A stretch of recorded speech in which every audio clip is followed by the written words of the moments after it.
got it. You want it, you'll find it. It's just like a mini Japan. Hi.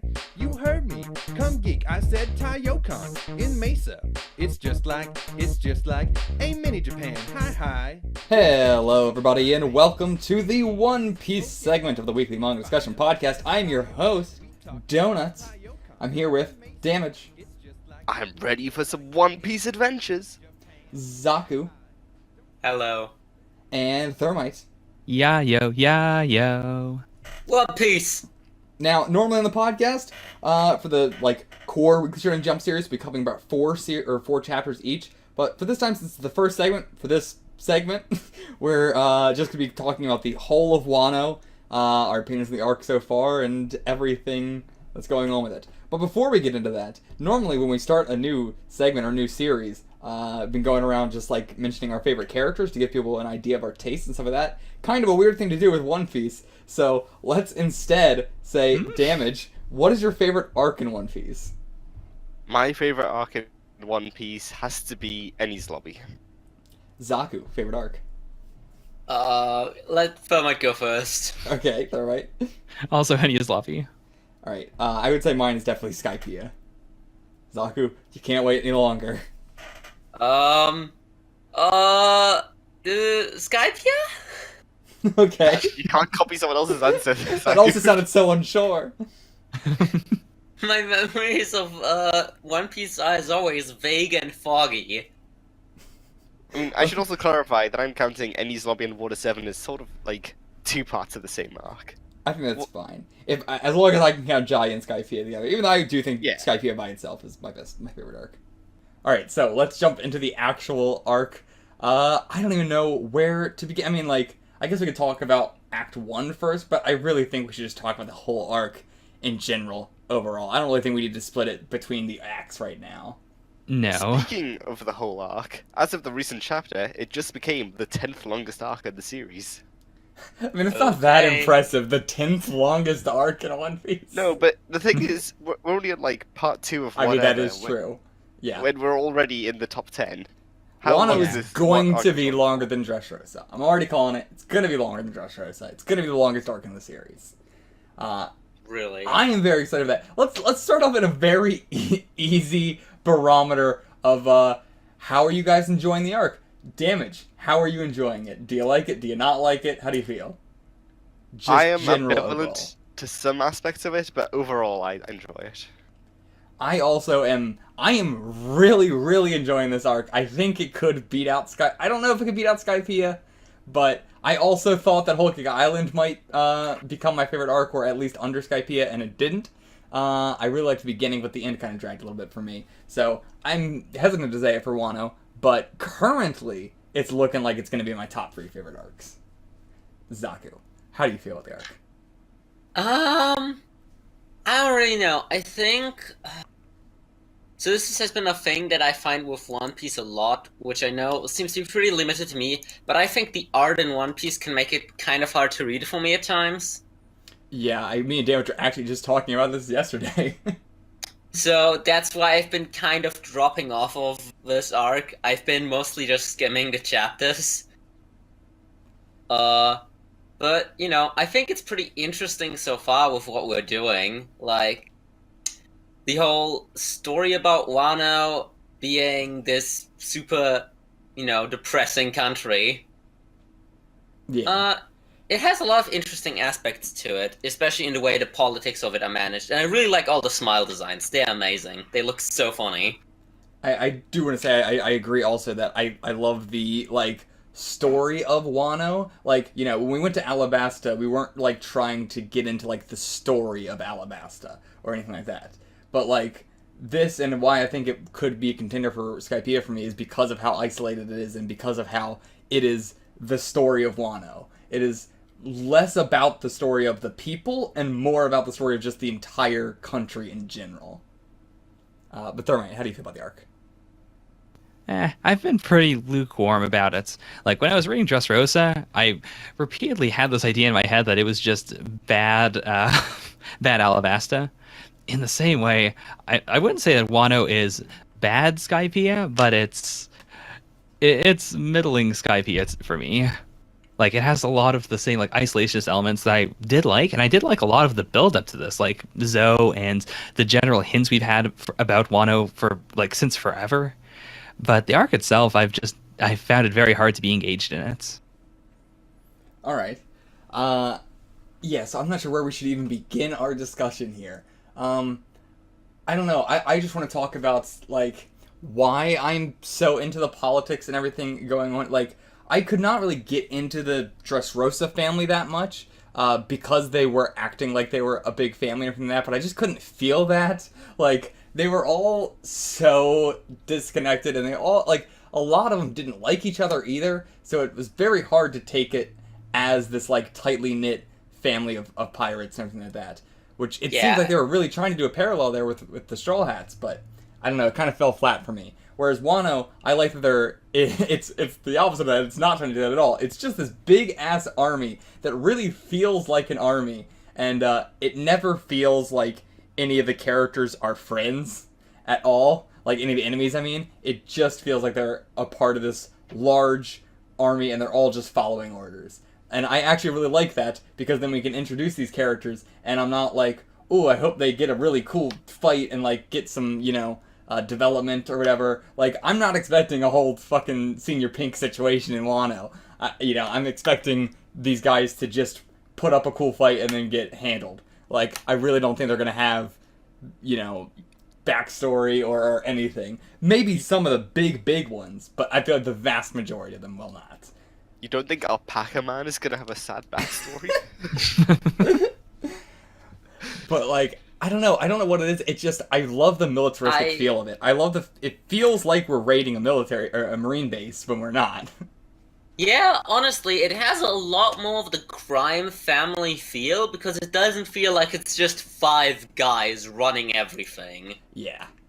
It definitely, it for the first time, feels like a real kingdom, and feels like a real country. Like, even Big Mom, we joked about all the time how it's like, yeah, everybody else is running it like but her and everything. And while Kaido seems to be a similar sort of thing, it's a much clearer painting of, like, who's running what, and, like, that it's not being run badly. Like, it is being run competently. Like, I don't know how to put it, but, like, competently but cruelly. Yeah, like, definitely. It's efficient. It's efficient. It's definitely efficient. They definitely know what they're doing, and Kaido is a good leader at keeping people under his thumb and under his rule. Yeah, the fact that we both have, like, Orochi's government and Kaido's crew working together to control the island really helps. Yeah, it actually feels a lot like Alabasta in that sense if the Cobra was working with the Crocodile. Yeah. Like, Crocodile was cool because the entire time it was like, we just have to expose Crocodile, we just have to expose Crocodile. But, like, this time it's not like we can't just expose Kaido. Like, everybody knows. Yeah. People of Wano, Kaido's actually evil. It's crazy that most people in Wano don't even seem to know that Kaido is, like, a pirate, or, like, a big pirate of the sea. Like, the guy that Luffy was trading with, Old Man Hyo, he didn't even know what the Emperors were. Yeah, most people in Wano don't know what the Emperors are. The vast majority of them, I feel like, don't. That's pretty crazy. But yeah, I mean, they don't know anything about the world, which is so crazy. Like, that's what's making this arc so interesting. It is like Skypiea, in which Luffy can come up there, and they're like, what? Rubber? What the fuck is that? Like, yeah, they don't even know what devil fruits are. Yeah. I do think that a lot of the Wano-only terms could be handled a lot better. I wish there was a little, like Japanese sort of, like, what is it called? Asterisk sign, like, on, like, the panel margins, whatever. Just, like, whenever they bring up, like, a light snail scroll and they say it for the first time, just have a little thing there in the fucking, like, cross-section that just says, that's a transponder snail. Like, yeah, just have an office comment. It's fine. It's fine to have office comments just explain world building shit if you don't want to interrupt the flow of your story. Well, see, that's the thing. Is like, it's not even that it's there to, like, explain world building. It's just there to be like, it makes sense for the Wano people not to know the names of the stuff and have their own names for the stuff. But as an audience member, let me remind you what they're talking about. Yeah. Because, like, that is hard to follow sometimes, where they'll bring up a term and I have to be like, is that a Wano term for something, or is this a new thing? Yeah, that is definitely a problem that can easily occur. Yeah, so I definitely agree with that. If it being isolationist is also causing a little bit of confusion and problems, but for the most part, I am super enjoying the isolationist aspect of Wano. And it's creating this opportunity of having like all I keep guessing like when we were at the prison like so I kept guessing okay who's this gonna be, but like this arc has been great for having pretty much only new characters. Like because of how isolated the place is, it is like not really no people coming here. We're not really expecting anybody else to show up at any point or anything. I mean, a lot of major characters did just show up. Big Mom Pirates. Well, the Big Mom Pirates, we already knew they were coming before we even got into the arc. Mm-hmm. Like, we knew that was happening before we even got there. But, like, as compared to, like, Dressrosa, which is, like, an insane number of, you know, bringing back people, and usually every arc has that kind of thing. But everybody at Wano is pretty much, everybody we knew was already there. Like, people that were captured by Kaido or whatever. Like, it wasn't a surprise to see Caribou there. It was like, yeah, we saw them there. Yeah, that's right. But I don't know, Damage. What are you enjoying the most out of this arc? What is your favorite aspect of it if it's not the isolation stuff? It's hard to like. I don't know how to bring this conversation. It's so broad to talk about this entire arc. It is. Yeah. Really. But I would say the Beast Pirates as antagonists are just as good as the Big Mom Pirates, and even better in a lot of ways. They're like varied designs, but that consistent theme. It's very good to see every time a new gifter is like introduced. Yeah, and they all... I like that there's a clear distinction between the badass ones and the smile ones. Like, I mean, the thing is, Wano is the country of having clear distinction between a badass people and the losers, because everyone in Wano either gets their ass kicked or kicks everyone's ass. There's no in between. There really no one isn't. just puts up a good fight. Everyone is either wiping the floor with our party or just being ruined immediately. I think the only person who didn't was what was his name, Gumaru or something, the bandit guy who just like stabs Zoro in the middle of a fight and then just runs away. I mean, I really like that guy. I liked his His tactic. willingness. Yeah, his tactics. Tactics. I mean, he did say what he was going to do. He said, I'm just, taking advantage of an opportunity. It doesn't matter to me if you're fighting someone else. Yeah. That was such a great moment. But yeah, I do agree. The Beast Pirates are great because it's such a clear distinction between the badasses and the like idiot goofballs. Like, Yeah, like- with Whole Cake Island, there was such a like thing of like who's important here? Like who's gonna be the ones that are getting fights? It was so like, which I think maybe was part of the point, but like there was so many characters that seemed like they were gonna be really big deals and did nothing. Remember when people thought Bobbin was one of Big Mom's top commanders? I still can't get over that. Bulbin was the very first one. He was introduced next to Pudding. That's crazy. Yeah. But yeah, every time I think of like new and impressive characters in Wano, I don't think of the Hippo Man, whose entire body was a giant hippo head that swallowed him. No, but when I do think of the Beast Pirates, I do immediately think of all the Smile people, actually, before I think of, like, Page One or X-Drake or any of those guys. I immediately think of these, like, ridiculous Smile fruits, because it's so different from everything we've seen before. Like, Yeah, I feel like this is Oda's excuse to like show all the weird animal designs he came up with that he couldn't do with regular zone fruits. Yeah. Yeah, he really just wants to double up on the zone designs as much as he can, I mean- without giving every single zone user the ability to adopt multiple forms, like Choppa can. It is amazing how much Oda can do with the limited powers in One Piece. Like, we have the devil fruits, and so then we have 3 types of devil fruits. And then we get into, like, well, now there's, like, mythical zones, and now there's, ancient zones, and now we have the Smile zones. And then we also have the minks, who aren't even a devil fruit. That's just animals that are people. And then we just have the normal people who are just weird, different races. Fishmen! We have dials and everything. Yeah, fishmen as well. And then having, like, combinations like, here's a fishman with a devil fruit. Or, like, here's a giant fishman. Like, I love that he just throws... He has, like... And he has these people with the long legs! But, like, I like that he has very...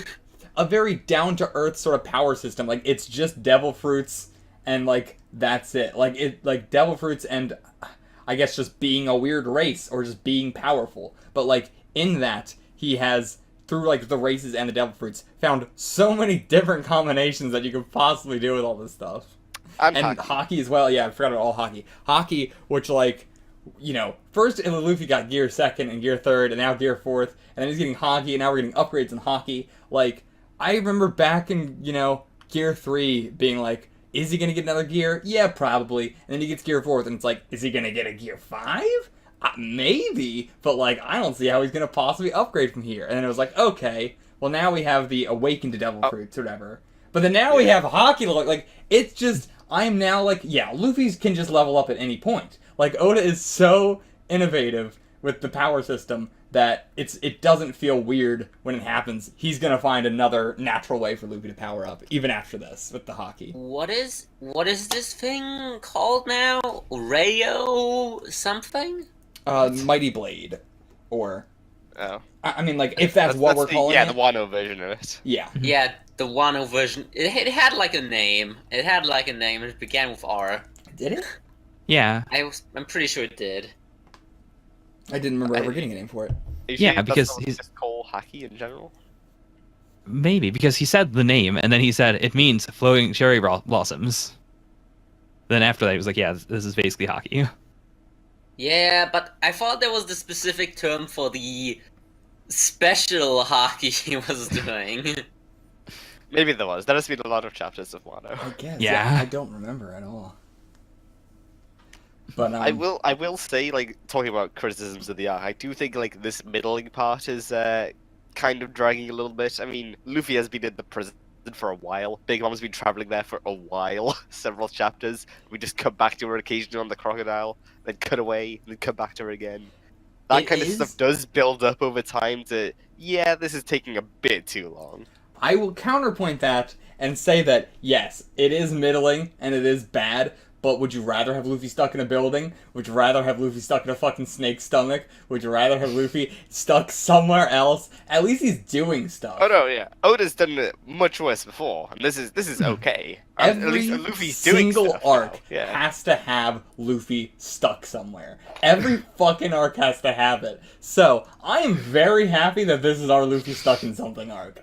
Like, thank fucking God this is what we're getting with Luffy stuck. Because he's still doing stuff, he's learning and upgrading while he's doing it and everything.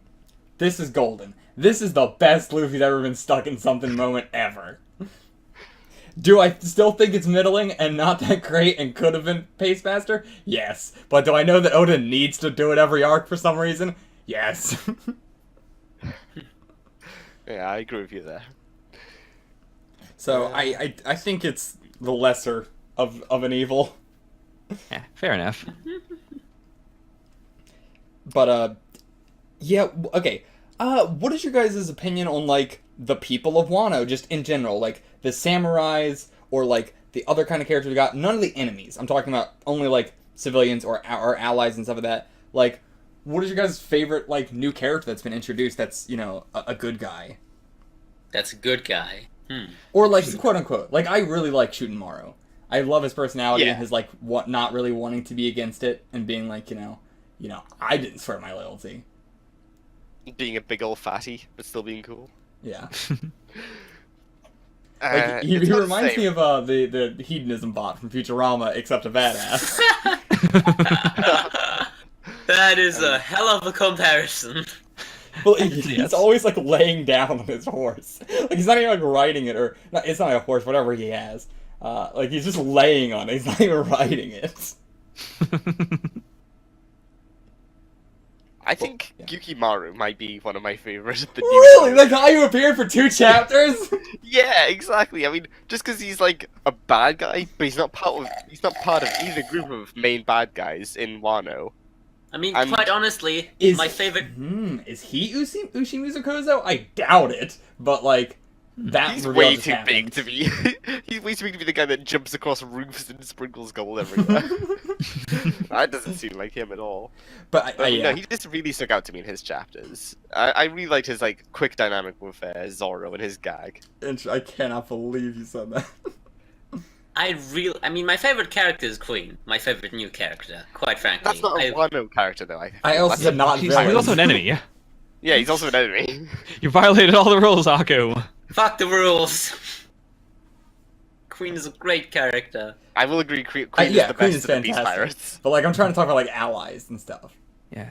In terms of allies, or allies I just like non-villains. Yeah. do really like the old man that was introduced. You know, the one that's Hyo.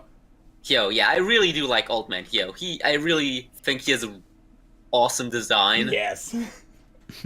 Just the like Buddha face, with especially the time he used that hockey, and I feel like he has interesting potential.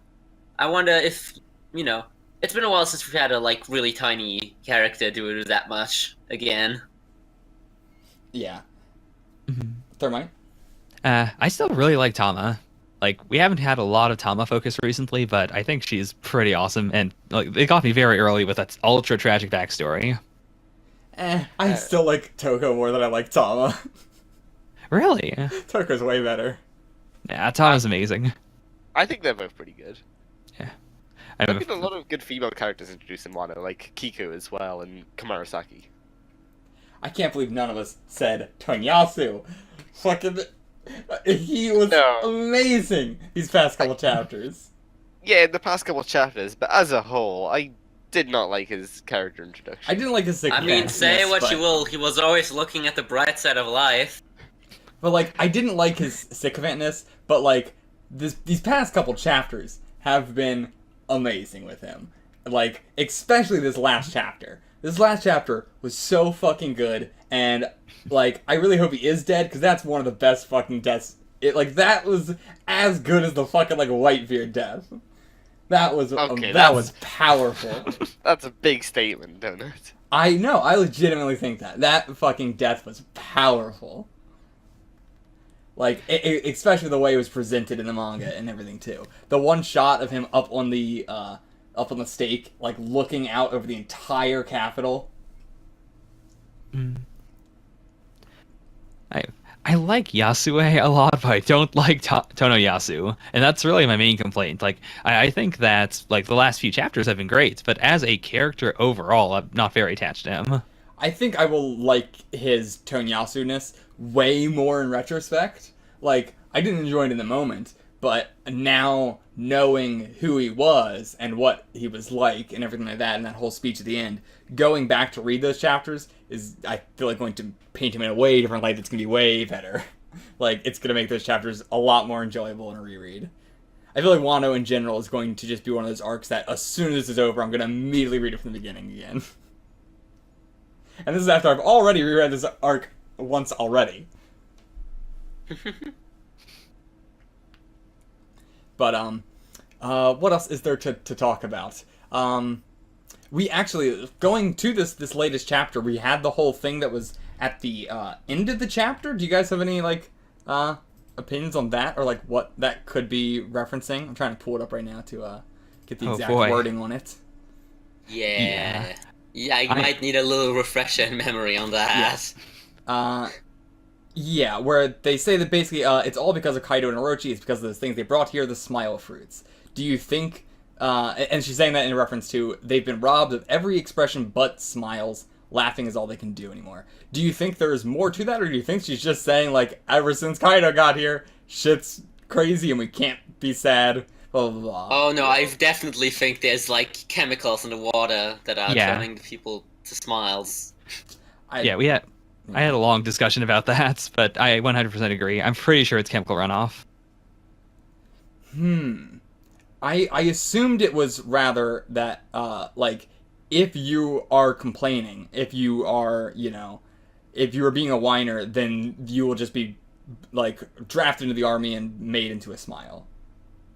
Like, all they can do is smile because if not, like, oh, we'll give you a reason to smile. That's really just the one, like, their village is known specifically for their upbeat attitude, like, all the time.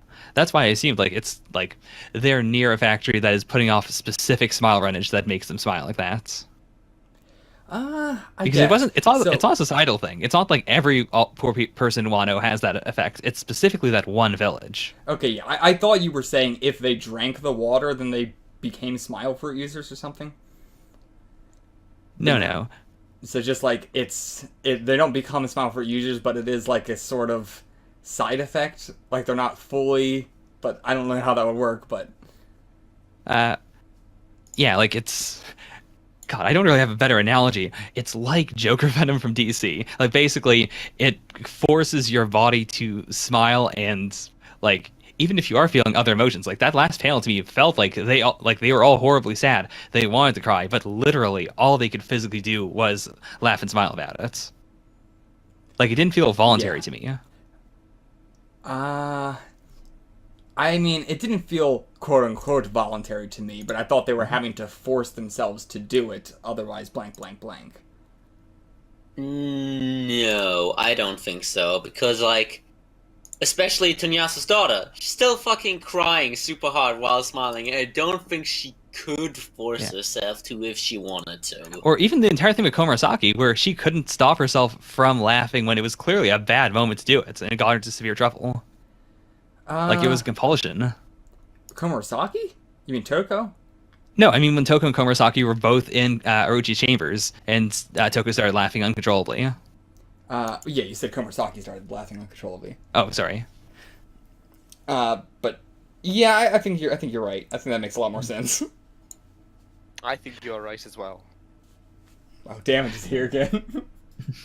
I went off on this ultra super long tangent about how maybe the smiles are actually created from emotions because the chemical that is used to make them sad came from Funk Hazard, and like it was a long thing. I'm not super fond of it. Possible. I honestly kind of forgot about the whole SAD acronym as well.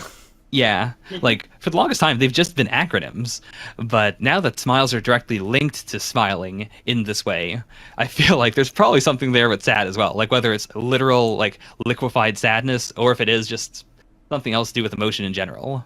That raises a lot of questions about devil fruits in general. If artificial devil fruits are created through artificial sadness, Yeah, you know, sadness turns you into an animal. that makes sense. It doesn't turn you into an animal, it just Sadness also gives you an unleashes animal. your inner beast? Mm-hmm. That makes more sense, yeah, because it doesn't turn you into an animal, it just gives you an animal. In Yeah. you. Because the smile users also tend to have, well, not all of them, but a lot of them tend to have like an actual animal head on them that is separate from their own head. Yeah. Like they feel like they've been grafted together. I don't know if Devil they've fruits are been weird, grafted man. together, but... Yeah. I do think this is tying into some deep devil fruit lore. It's just we don't have enough information to fully figure it out. Yeah. I mean, up until this point, we didn't really know that there was going to be a whole other dimension to smiles. I didn't think we were actually going to reference it other than, oh, these people are all smile users. Well, Orochi did just say, next time bring me Vegapunk, so maybe we'll get some real shit into this. I don't think Vegapunk's gonna come here, though. But, like, just him mentioning that, maybe we are gonna get some insight into Devil Fruits, like a nod before we get to the actual Vegapunk arc. I mean, if we finally fucking see Vegapunk in this Wano arc, I'll be mighty surprised. Where else would we see him, though? I don't think we'll see him here, but, like, where else do we think we would see him? I could imagine him showing up at the, honestly, I would have expected him, if anything, to have shown up at the Reverie at some point. Reverie, why? I don't know. He's important. He's with the world government. Yeah, he could show off his new advances. Yeah, but he's more like Yeah. a scientist. I mean, he's not a political guy. Yeah. They did say there was a new announcement recently that changed everything regarding the whole Seven Warlord system, and that has something to do with Vegapunk. Right. Well, I assume it's the pacifistas. Yeah, it could be something to do with like more advanced pacifistas, but Vegapunk could show up there. Yeah. But I don't think we'll see him at the Reverie. But like I can't imagine him being anywhere else like in an area where the Straw Hats would also be. Like if it's not in Wano specifically because he's being called for, then I feel like we'll only see him like separately, like at New Marineford or whatever. No, because I do feel like Frankie's gonna meet him. Why would Frankie meet Vegapunk? Because Frankie is also I mean, he's not like a scientist, but he basically is. Like, he makes shit. I mean, it's weird to not call Frankie a scientist at this point. Yes, he's an engineer. I guess that's a better way to put it. So, like, I mean, he was on Vegapunk's island. There's plenty of reason for him to meet him. It's not like it's his goal or anything like that, but I feel like it could be an interesting meeting, especially if Vegapunk is not a good guy. Yeah, It could be interesting. Like, we know that, Caesar was supposed to be the more evil one, but that doesn't mean that Vegapunk was super good-hearted. Like, there could be something to it. Could be like Hogback, where, he seemed on the surface to be good. Did he, though? I mean, Chopper looked up to Hogback. He respected him. Yeah, he did, until but he, Chopper's like, one of actually those met him. naive characters in the series. Yes, but I don't think Chopper's naive enough to, like, read a newspaper about a guy who's killing people and go, like, this guy must be a good doctor. Like, clearly he was reading stuff about him being a good doctor. Yeah, that's true. Alright, so what else is there about the arc? What do you guys think is gonna go on with Big Mom? What do you mean? Everything's fine with Big Mom. She's the new Straw Hat member. I honestly do want them to at least do the gag of Luffy asking her to be a part of the Straw Hats and her saying yes. I don't think it'll Luffy happen. would ask her. Like, even as a gag, I can't imagine that. Luffy would just want to immediately attack her. That kind of thing could only happen if Luffy had no prior experience of her. Yeah. If Luffy also gets amnesia. Oh boy. Everyone gets amnesia. I do want to see an actual fight between Big Mom and Queen. Even if it's not, like, a totally serious fight, because she doesn't remember anything and she thinks she's a little kid. Just to see her, like, batting Queen around would be quite impressive. And, his, Okushiro was all gone. So, she's gonna that's be right. pissed He's when gonna- she gets there. Mm-hmm. Yeah, he's gonna be pissed, she's gonna be pissed, they're all gonna be pissed. It's gonna be so interesting to see those two fight. Yeah. Especially because it's an emperor versus queen. Like, dude, but she's, in amnesia, so it's gonna be interesting of, like, is she... And also, Napoleon's still asleep or something. Yeah. So she can't use him. Can't use... Yeah. She doesn't have Zeus around. Or, I don't think she'll Prometheus. really use her Devil Fruit, I think she'll only, like, punch him. Yeah, probably. Or eat him. Her raw baby power is pretty insane. Like, I do genuinely think if they do fight, it's going to be an absolute steamroll in Big Mom's favor. Really? Yeah, I do think so, yes. Like, the entire... Like, we saw repeatedly in Whole Cake Island, she has absurd strength. Like, it's bonkers. Even without any actual technique, I feel like she could take out most people on Wano, except for Kaido. But Maybe to be fair, Kaido. Queen is Queen the Plague. So, like, if he doesn't fight physically, if he fights biologically... Yeah. If his zone is really, he can turn into bacteria. Poisons her food. She is done for. Uh, If he poisons her food, wouldn't he just be poisoning himself? nice one. Yeah. Can you imagine if we did have, like, a crazy zone, like a virus zone? That would be fucking dope. Yeah. But, like, it might just be, like, a rat that carries the plague. What Oh, if you had a virus zone and you turned into one virus? Just literally one microscopic virus cell. That's the true It'd be invisibility weird. fruit. Maybe he has millions and millions of viruses piled together into a man shape. That's a man shape? A rough man shape. That was a good thing you referenced there, Don, about the invisibility fruit, because in the middle of Wano, we have had half a chapter off of Wano, seeing what the rest of the world is up to. What do you guys think of that? Oh yeah, fucking Blackbeard, man. What a dope-ass, like, way to reintroduce him. Like, finally getting his full design. And rip Moria. Yeah, Moria's dead. Now, fucking, Blackbeard... Actually, no. Absalom's dead. Moria might not be dead. Moria's Possibly. dead, and Doc Q has his ability to raise zombies. Absolutely. Blackbeard offered Moria to join his crew.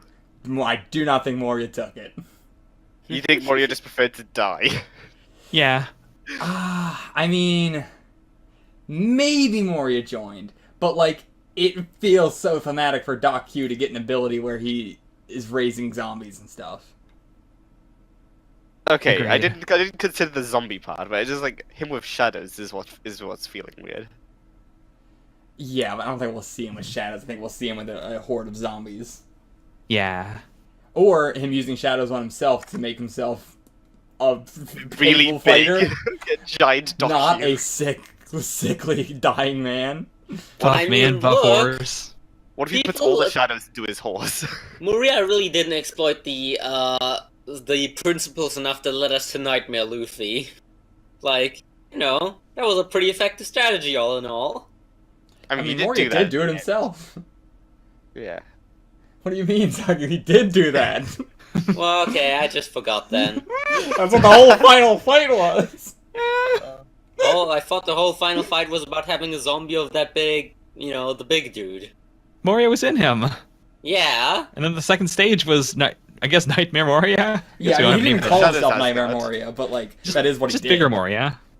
I totally forgot about that. You're But gonna yeah. forget that all of Wano by the time you get to the end of it, Saku.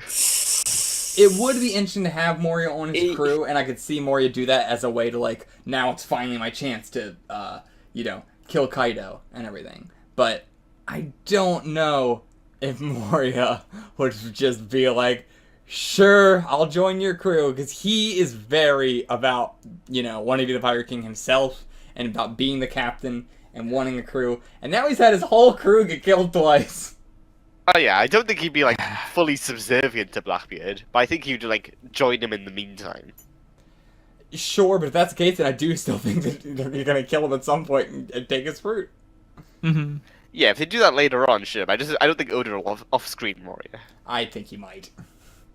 I think we're in the age now of everybody's just dying off screen. I mean, he already Might had be. Moria off-screen for years. He's not going to bring him back for one chapter and then off-screen immediately. I think he is, because it introduced us to, by the way, now Shinobu has the invisible fruit, and, Moria is here, and Blackbeard is saying, do you want to join my crew? So it puts in our minds that that Moria might join his crew, when the reveal will be later that, no, he killed Moria, maybe Moria refused, maybe he just accepted and Blackbeard killed him anyway, and they took his fruit, and gave it to somebody, assumingly Gaku. It also does set up, Yeah. it also sets up the possible fake out of seeing Moria there, and then we think, oh, it's Moria, he must have joined, and then it turns out, no, it's Moria's corpse. Yeah! Oh, fuck, yeah, that would be awesome. That would be an amazing fucking reel. I actually just realized, it's interesting, because it feels more thematic for Gaku, that, Blackbeard didn't try and take out Magellan, and take his poison fruit for Gaku. Well, at that point, Magellan's also Blackbeard had fucking... never really, tried the method of taking another person's devil fruit. I would Why did also Solo the say- first one? I would also say that Magellan's arguably more dangerous than Moria. Not as in he's more powerful, but it's harder to get out of a fight without Magellan without losses yourself. Yeah, I do agree. He was probably definitely not fit to fight Magellan at the time. And if he wanted to kill Blackbeard, then he was on a time limit that he had to leave and everything like that. I do think it makes sense then, I guess. Also, my theory is just that they killed Absalom and then his fruit reincarnated in a nearby ordinary fruit. I don't think they used a special secret method to extract the devil fruit from him. I don't think they did either, and I don't think they did that for Whitebeard either. Yeah. I think for Whitebeard, Well- they just had a fruit, and he just went under a blanket and did it all. Just went under a blanket with a fruit, waited for it to go in the fruit, and then ate the fruit. Just so people wouldn't see him, and people wouldn't realize that that's a thing that can be done. Because very few Yeah. people realize that can be done. Well, we got that explanation ages ago that you just explode if you eat a devil fruit when you already have a devil fruit, but we've never actually seen it happen. And That's I not think what it we're would be talking about. No? No, we were talking about how the devil fruit transfers to another nearby fruit. Yeah, but the reason why people can't just do that is supposed to be that if you eat 2 devil fruits, you explode. Yes, but no. People also don't know that devil fruits respawn to a fruit. People know that devil fruits respawn. They do know that.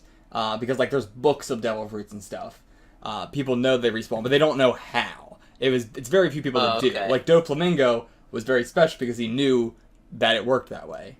So you think I'm sorry, this is the part I'm still hung up on, but do you think that it's just a straight up lie that she exploded if you eat 2 devil fruits? Like, No, I think that's No, true. And the whole thing we with don't Blackbeard know. there is the mystery of why he's able to have 2 fruits and not how he was able to get the fruit. I mean, look, I think it would be a pretty funny twist if Oda was just like, nah, somebody just made it up. You can eat as many devil fruits as you want to. No, Go right that ahead. can't be right. Because All the Vega emperors would have would've- figured that ages ago. All the emperors would have tried it at least once. Yeah. Like, yeah. not themselves with the I'm subordinates. just saying it would be pretty funny. I would like a scene where it happens or something, or just a story about it happening. Like, we've just, like, been Yeah. told that it happens, but, like, give me an example. Yeah, Show I want to us in see someone universe. explode. I don't know, I don't necessarily want to see somebody explode, but, like, I don't know, they could have done it in a flashback for another character or something. Yeah, just something about, oh yeah, he was trying to get more power and he ate the fruit and then he... I can't say anymore. And then have you ever seen that one scene in Meaning of Life? Basically that. Oh, no. But I mean, that would be interesting if we saw, like, Doflamingo try to feed someone in his crew 2 devil fruits and then they blew up. I'm like, oh, shit. Like, if we just got that in a flashback. That would be really weird for Doflamingo because he's supposed to be a family with all these people, but it felt natural because he's very devil fruit boy. Maybe that'll happen in the Vegapunk arc. He could have been like, Maybe. Luffy, do you know what happens if you eat 2 devil fruits? No? Well, this scarf used to be white. Or we could see that with, like, we could have seen that with Caesar. Like, Caesar did an experiment on that, maybe, but I don't know. There's many opportunities they could have, but I'm going to stick with the fact that it's not a lie. One of those things that people have been like speculating for the longest time was like using a devil fruit or a part of a devil fruit to kill a devil fruit user by like throwing it into their mouth. I've always wanted to see that happen, and I think if they're going to do that, like outside of a flashback, that'd be a cool way to do the reveal, or not the reveal, but like, hey, this is what happens. Yeah, I think the problem with that is that they have to kill the person then. Yeah, that's the problem generally, I think, why it hasn't been shown, because somebody has to very explicitly die, or else it would have massive ramifications on the lore. Not only So- do they have to die, they have to explode. Yes. And I think it's also, no, but it is important, they have to die. They absolutely cannot come back, or you've just confirmed that you can eat multiple devil fruits. Right? Like, Yeah. and Oda doesn't like hard killing people on screen. I mean, if it's an explosion, then it's not necessarily a hard killing. Like, there's no gore No, there. like, It's just an they explosion. don't die in an explosion, they To be fair, explode. if- They pop like a balloon. If eating 2 devil fruits makes you explode, then as we've seen, you probably would be able to eat 2 devil fruits and be fine. You could probably eat like 6 and be fine. Explosions don't do anything in One Piece. Explosions are just pop rocks. Maybe that's the answer. Maybe Blackbeard Maybe- did explode, but he just kept it in. Maybe Luffy could just, maybe he's stretchy. He could just stretch instead of popping. He's feeling fine. He can just eat some more. Have some more devil fruits, Luffy. Has Luffy eaten a bomb before? I think so. I want to see a member of the Beast Pirates that's eaten more than 1 smile fruit. I want to see that. We be actually big. don't know the Have laws in multiple smile animal fruits. Like, we don't know if that's possible. I think Do it's just smile gonna be fruits a get- Chimera design. Reincarnated too? No Yes. idea. No, they did, because remember that was the very That's first fine. time we ever saw it happen. No, Yeah. that wasn't a smile fruit. That was a ordinary zone fruit. Yeah, it just With- like it was a normal zone that was transferred to a vat of sad. What? No, it was. Yeah. Was it You not? mean the axe? You mean the axe tunnel? Devil fruit? Yeah. Yeah. Smile. No, that was transferred just to an ordinary apple. No, I mean like Smiley was sad though, right? No, I what? thought Okay. Smiley was a smile. No, he was a devil Oh. fruit. He was a zone fruit. Yeah, he was normal devil fruits, Really? but it was Yeah. devil fruit that was transferred to gas, right? Am I wrong? What was it Transferred possessing? Yes, I don't know what it was possessing then. What? I'm okay. I need Don't to look ask this up. me. I was thought under it the was, impression- I thought it was a smile fruit that was like the gas of all Punk Hazard. Okay, well let me summarize it. It was not a smile fruit. It was a zone devil fruit fed to a bunch of poisonous gas, and then it re-entered circulation when the poisonous gas died. Okay. Wait, it was fed why was to it called poisonous Smiley? gas? It was called Smiley because I don't know. It looked like it was a big smile. I don't know. Oh. Yeah. Okay. The That's reason. very stupid. Yeah, it was the H2S gas. I thought it was called Smiley because it was fed to Mm. liquid smile. Yeah, I thought it was a No, smile. or That's sad why or I thought whatever. it was a smile, because all I could remember was that his name was Smiley. Well, unfortunately, that's not correct. That's so dumb. It's easier, you idiots. On an arc all about sad and smiles. Why is Caesar so dumb? Yeah. I mean, we've had enough time with Caesar now to know that, in fact, everything he ever did is a fluke. He's a fucking idiot. He can't do anything. So how about that fucking Luffy and Kaido fight? Oh, that was Oh, pretty yeah. good. That was pretty sick. Yeah. You mean by fight? You mean utter stomping? I mean, it was a fight. Luffy put up quite a fight. If I punched you for 100 minutes, or I guess say like 100 punches, and then you turn around and slapped me and I fell over, is that a fight? I mean, it's still a fight, yes. I guess it is. There's a flow. It's a type of fight, but it's a very one-sided fight. It's definitely a one-sided fight, but it's still a fight. If both people do one move, I think it's a fight. Yeah, and you can't even say it was a quick fight. It was a pretty decently long fight. By long, I mean It a couple was- seconds, but Yeah, I was gonna say it was like a chapter and a page. yeah. But man, that chapter was fucking incredible. Just an entire chapter of you beating on him, only to just get him immediately smacked in one hit. But I love every page of that chapter so much. Like, I can't wait for the actual fight, because seeing Kaido get hit is so funny. Like, every time he makes the most goofiest fucking faces in this giant dragon form. I can't imagine what this fight is gonna be like, and I hope he's drunk during the entire fight.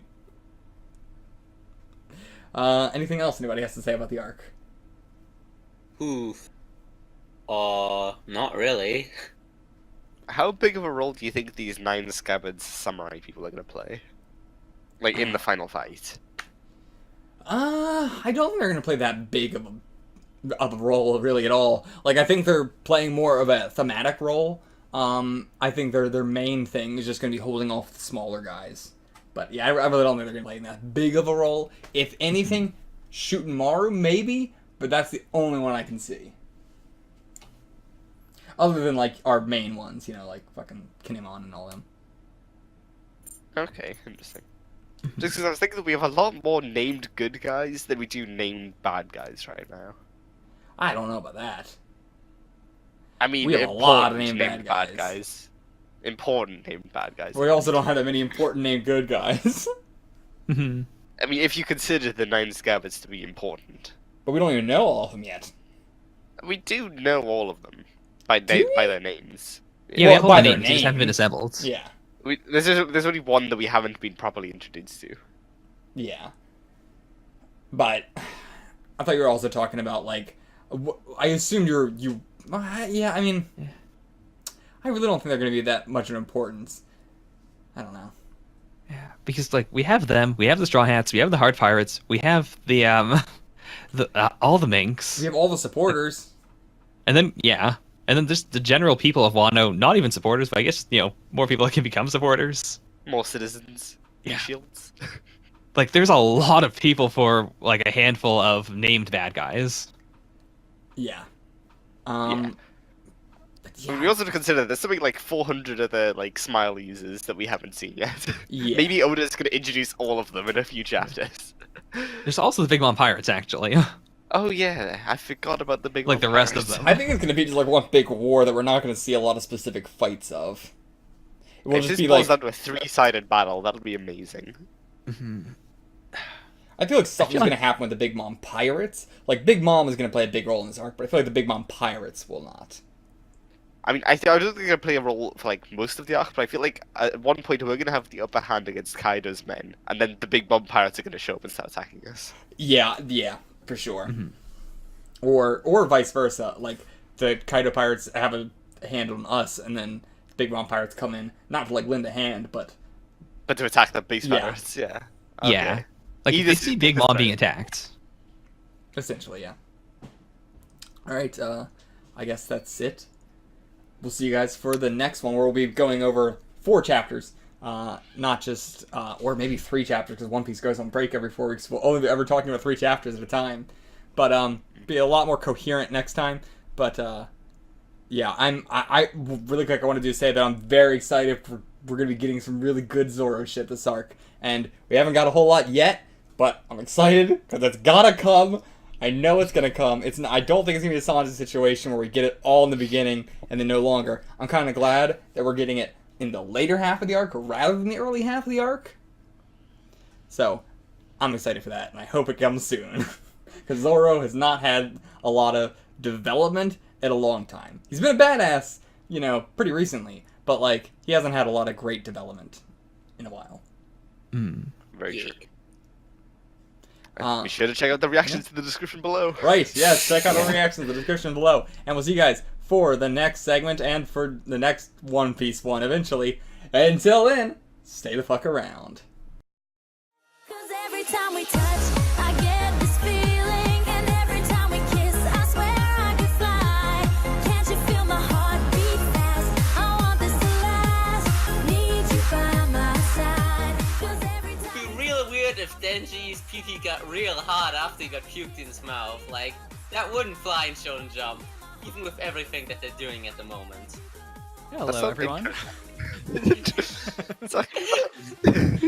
Hello, everyone, and welcome to the Chainsaw Man segment of the weekly manga discussion podcast season 2.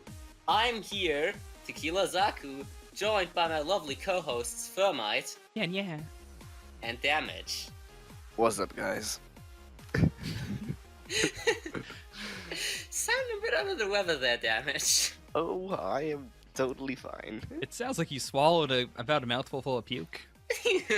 That's what it feels like. Aw. Oof.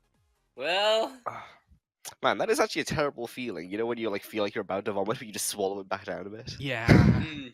That's what makes me Yeah. empathize with Denji here. God. it's a bit worse in Denji's case, but yeah. We can't really dance around it. We have to go right to that. Like, that's the... That is the central topic of this podcast. I believe it's page 7 on Shonen Jump. By the way, are we covering just this chapter or more than one chapter? We have to address this chapter first. There's no way we Okay, can not do okay. it. So we're gonna do this chapter first, and then talk about all of Chainsaw Man, I guess, because this is our first ever Chainsaw Man segment. Yeah, so we're diving right in, boys. You can start here. If you've never read Chainsaw Man, you can theoretically listen to the segments, but oh boy. What a unique way to boy. start series. Oh boy, are we gonna approach the series ass first? But I was very taken in by that, that moment where Denji's receiving the kiss, and he's like, is this texture her tongue? It feels good. And you see the panel moving downwards. And you can see it's going far too far for her tongue. I didn't fully understand what was going on, but after I saw the big moment, I went backwards, and oh boy. No, not only that, he also says it feels like melting, which is, oh boy. Like, I can completely understand how, if you've never had a kiss before, you could start to feel the vomit and then go like, okay, I guess this is what a kiss is like. It's weird. There's an interesting texture. It feels like something warm is entering my body and reaching down. But there's got to be a point. There's a breaking point where you realize, wait a minute, this is not a French kiss. This is vomit. Start feeling a bit way too sloppy. Oh. Yeah, it's certainly interesting. I like the build up too, because this kiss has been hinted at for the past few chapters is those what we're pages building are up real to. gross. Yeah. And it paid off so beautifully in the darkest comedy way. Yeah, I bet Arai doesn't want to be in that situation. Oh, when they say that Himeno has kissed everyone, do you reckon they think do you reckon they knew that this is what was gonna happen? Has she done this before to multiple people? After getting this drunk? I seem to recall that they didn't think it was that terrible, so it probably she probably didn't take it this far before. Yeah, no one really screamed at it or freaked out. Everyone seemed like they kind of understood what was about to happen. Yeah, one of the guys was laughing. He was like, "Oh, that's gonna leave some trauma." But nobody freaked out about this except for Power. I Yeah. guess the previous trauma was a bit more horrible than this. I also like the little flashback of Denji being like, even as a fellow animal, I'm ashamed of you for eating puke, rats. Denji has been known throughout the series. Like, the main appeal of Denji is that, like, he's hit his lowest low. Anything that he has ever experienced, like, in the actual series has been a step up from chapter 1. And so for the first time in the entire series, we've found something that he has never done, something that he had, like, a limit on, where he's like, at least I have never done that. Yeah, And it was in the Denji middle is of like something if so low good, too. standards were a person, so it's really interesting to finally see his bottom ground. To see his bottom ground as he is smashing through it. Yeah. Well, not really smashing through it so much as being pile-drived through it. Mhm. I like have Also, to. very go ahead, morbid sorry. of her to just kiss some more like water or I guess beer into him afterwards. Like, that's not gonna feel good. That's gonna incite some very bad memories from like 2 hours ago. I'm surprised he didn't vomit again on the spot. Look, she just Yeah. likes the feeling of it. She's like a mother bird.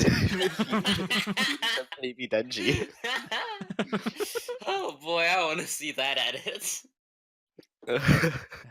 But because of that, like, in any other situation, I feel like if a girl went up to Denji and said, "Let Wanna do it," he would say yes. But this might be the one situation where he will say no, because this has been extremely traumatizing. Oh Yeah, yeah. I mean, what if she starts giving him a blowjob and then she just does it again and vomits on his dick? Oh no. You can't trust her. Exactly. I mean, Yeah. at this point, the standard has been set by her. You can't fit your dick in her hand. Yeah, also the kiss was very much not voluntary in the first place. Yeah. That's a good point. Like, imagine if this is what Denji had wanted. He said like, "All right, can I have a kiss now?" And then she started giving it to him, and then she did that. Would that be even worse than just her being forcing onto him? I feel like that would be better still. Like, this Yeah. is not only something embarrassing happening, it's something embarrassing happening in front of Denji's crush. Oh yeah. Yeah. Like, that's the thing. He Like- was willing to work around, making sure that he would never get the kiss because he was so like, I don't want this. I definitely don't want this. Definitely not. Yeah. Oh man, And now then when he he thinks got about it. when he thinks about kissing Makima in the future, he's gonna be flashing back to Vomit Kiss. Oh no! Oh. She's just gonna incite an infinite chain of vomit kisses. This is not a good farce. No, Chainsaw Man really brings up the worst mental images. Yeah. Like, we already had Power not flushing the toilet. Now all the other Yeah. girls in this series are gross too. The series has This had se- this how would I put this?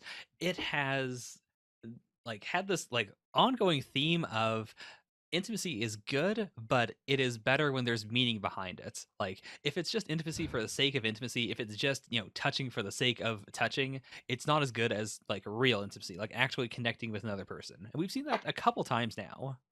I feel like this is really the ultimate form of that. Of Yeah. kissing someone you don't really like is like being vomited into. Oh boy. If Fukumoto was writing this would have been an analogy, but Uh, we have an author who is not that. He's not a pussy. He's brave. He doesn't do analogies. He just does the thing. If anything, yeah. Chainsaw Man is able to survive because it's a very brave series. Yeah, that's It Chainsaw Man's lives biggest and strength. dies on the "my mom doesn't like that I'm reading this" crowd. Fujimoto just does whatever he wants. Yeah. How did the editors greenlit this chapter? I mean, do you think Denji actually likes food so much, has this all food-based motivation because of thematic reasoning, or just because Fujimoto likes to eat? The author comments would suggest the second. It could be an author insert, yeah. I can see that. Oh man, I think this chapter might be the one that saves Chainsaw Man, boosted the popularity. It's like, oh, that's the Jesus. series that has the vomit kiss in it. I could see that with the current round of series being canceled. Maybe Fujimoto decided, all right, I'm gonna cut the Eternity arc like one chapter short. We need to move up the vomit kiss. That's gonna be what saves the series. Yeah. Ah, Yeah. I mean, if anything, if there's any word to describe Chainsaw Man, it's crass. It's an extremely crass series. Oh yeah, it Hmm. is crude as hell. I honestly expected it to be less. I don't know why I expected it to be a lot less crass than Fire Punch, but I guess it's really not. Like, Yeah, I think Chainsaw Man's biggest strength is like the dark comedy side of it rather than the shonen fighting side of it. The shonen Yeah. fighting side of it is just a side dish you get. All this crazy dark comedy is what the main dish is for Chainsaw Man. That's the main appeal of it, I think, in the future.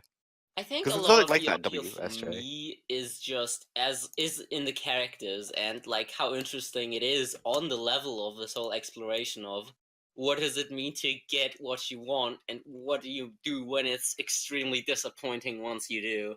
Hmm. I feel like that entire stuff is super interesting. And I mean, on the other hand, Denji is also like Wolverine with chainsaws, which is also cool. Yeah. That is true. Like, it has a very on its face appeal of, oh boy, if you want a man that has chainsaws, guess what? It's Chainsaw Man. And I think a lot of Jump series could stand to learn something from Chainsaw Man, from like having something that is a very clear hook that is very easy to get into while having this long-lasting appeal. Yeah. Yeah. So I guess the big question for next chapter is: are we going to get our first explicit sex scene in Weekly Shonen Jump?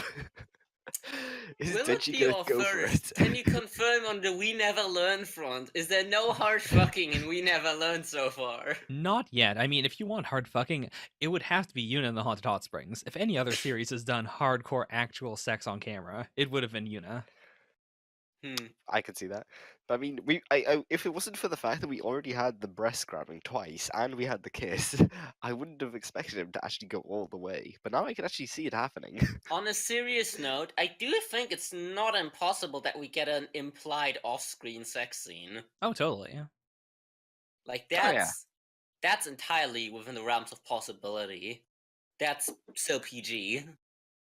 It really depends on how far they want to push it, because part of Chainsaw Man's appeal is also that, like, it's a Shonen Jump series that is really pushing the boundaries.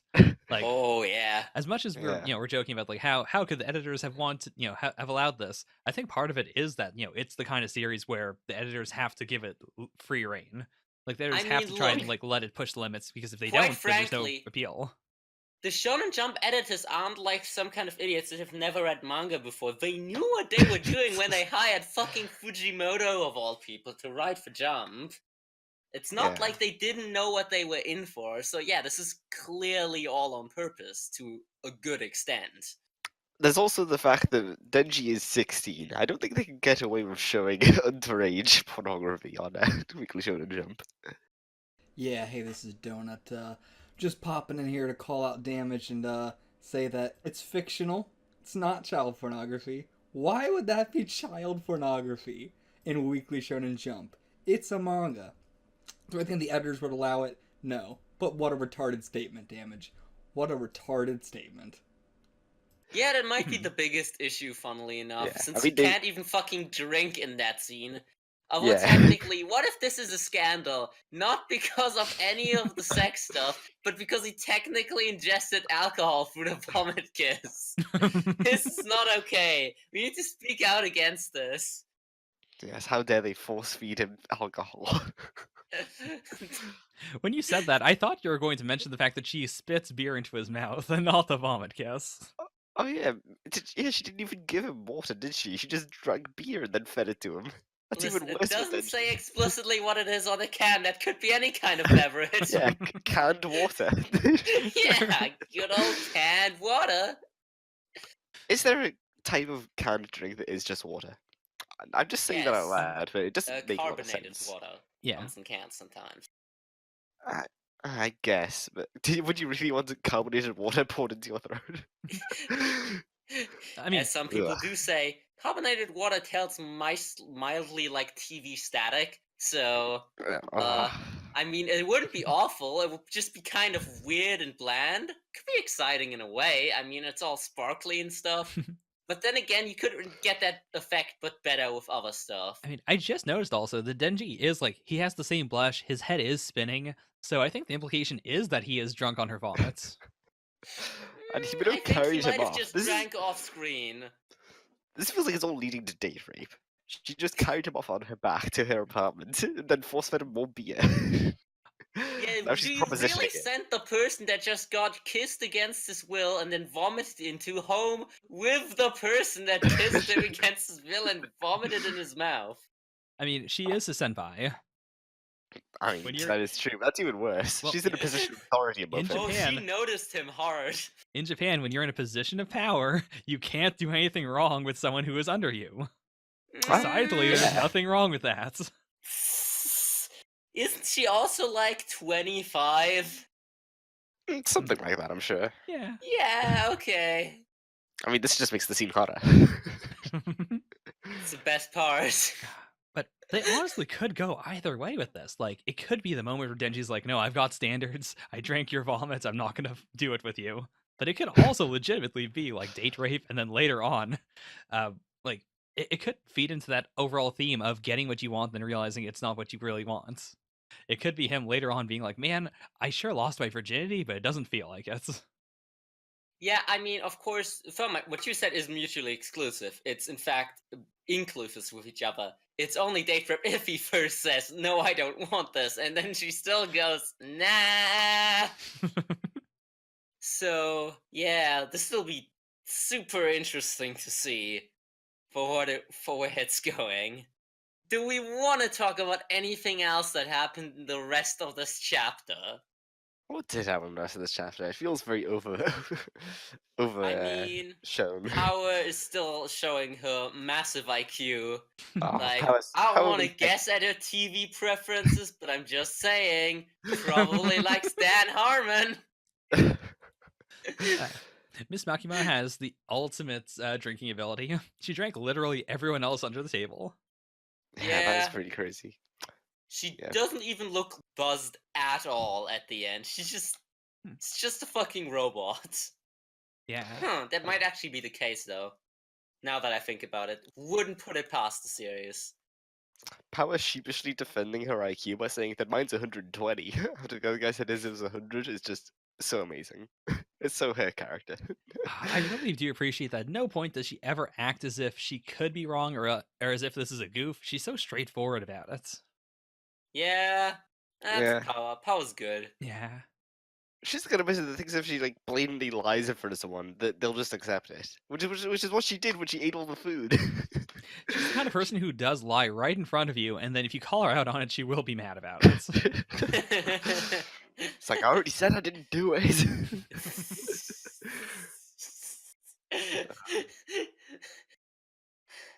So, if we're done here, how about we move into our general thoughts on Chainsaw Man so far?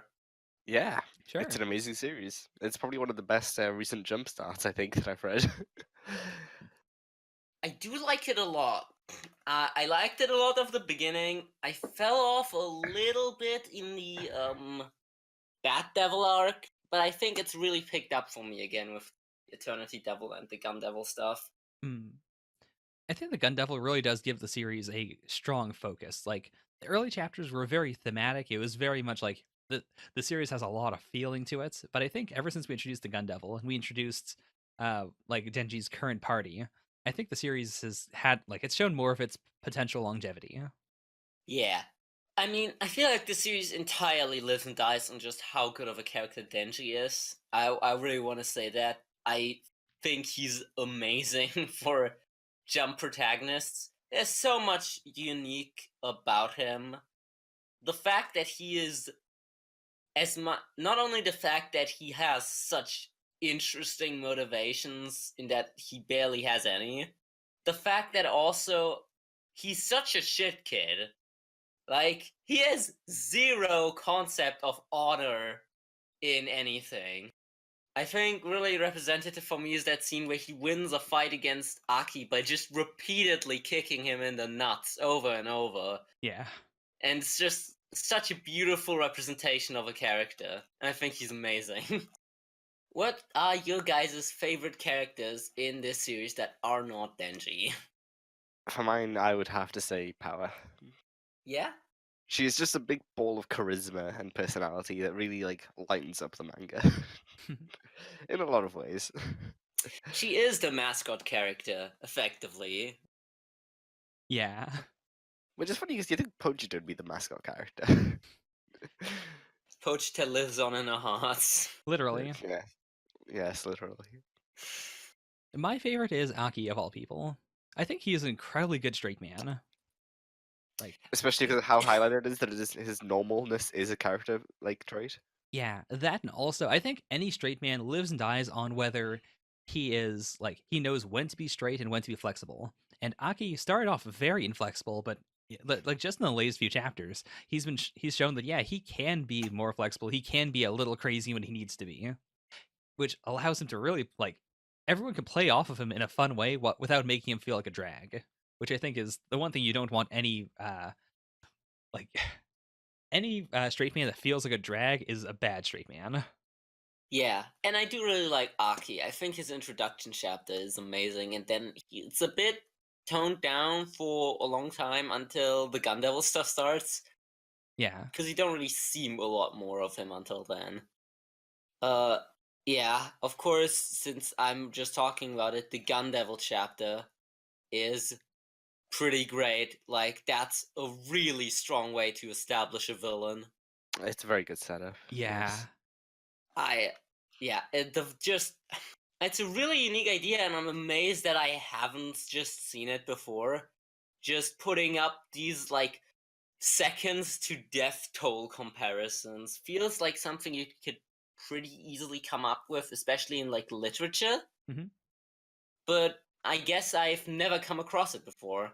And I don't know, have any of you seen anything like this in a previous thing you've read? Not really, no. No, not with this presentation. I think it's so cool because it does give like even though it's all text, it gives you this kinetic sense of okay, it hit the United States, then Canada, then Hawaii, then China, then Soviet Union. Like you can feel without actually showing like its movements or the amount of damage it did, you can like envision how completely colossal the damage had to have been. And it's also a really strong directing choice to not show the Gun Devil yet. I feel Mhm. like stuff like that really helps you keep viewers on board. Yeah, especially with the little hints you've had, like all its body pieces are just bullets. Yeah. Yeah.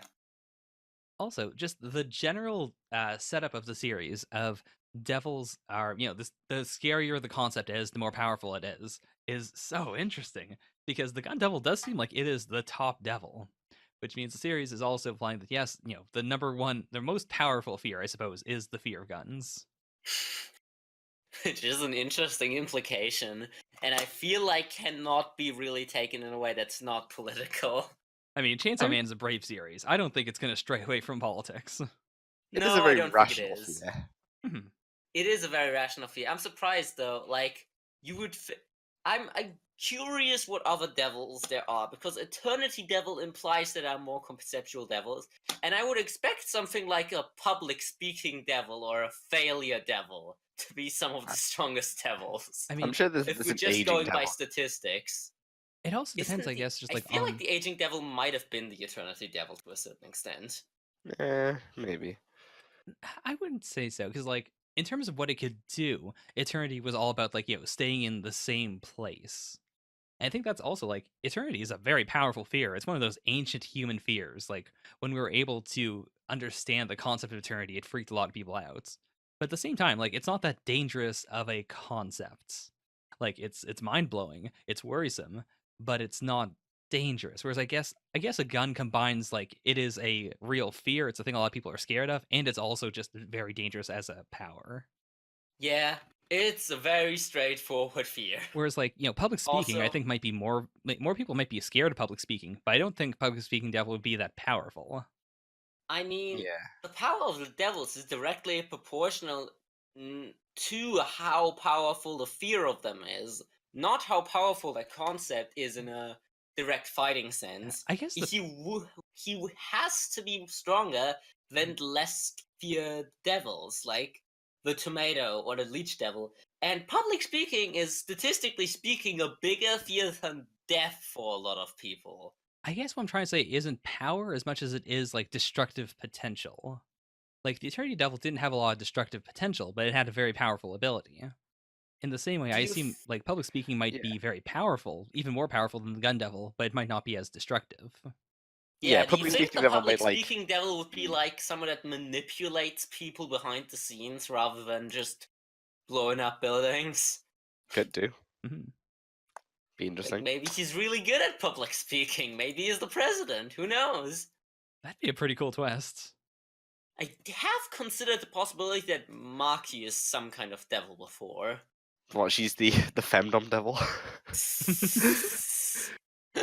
How many people are scared of a strong woman? Is that too topical? No, that's perfect. Fucking strong female. I have been repeatedly saying a gay devil would be pretty fucking powerful. Yeah. Just saying. The train molester devil.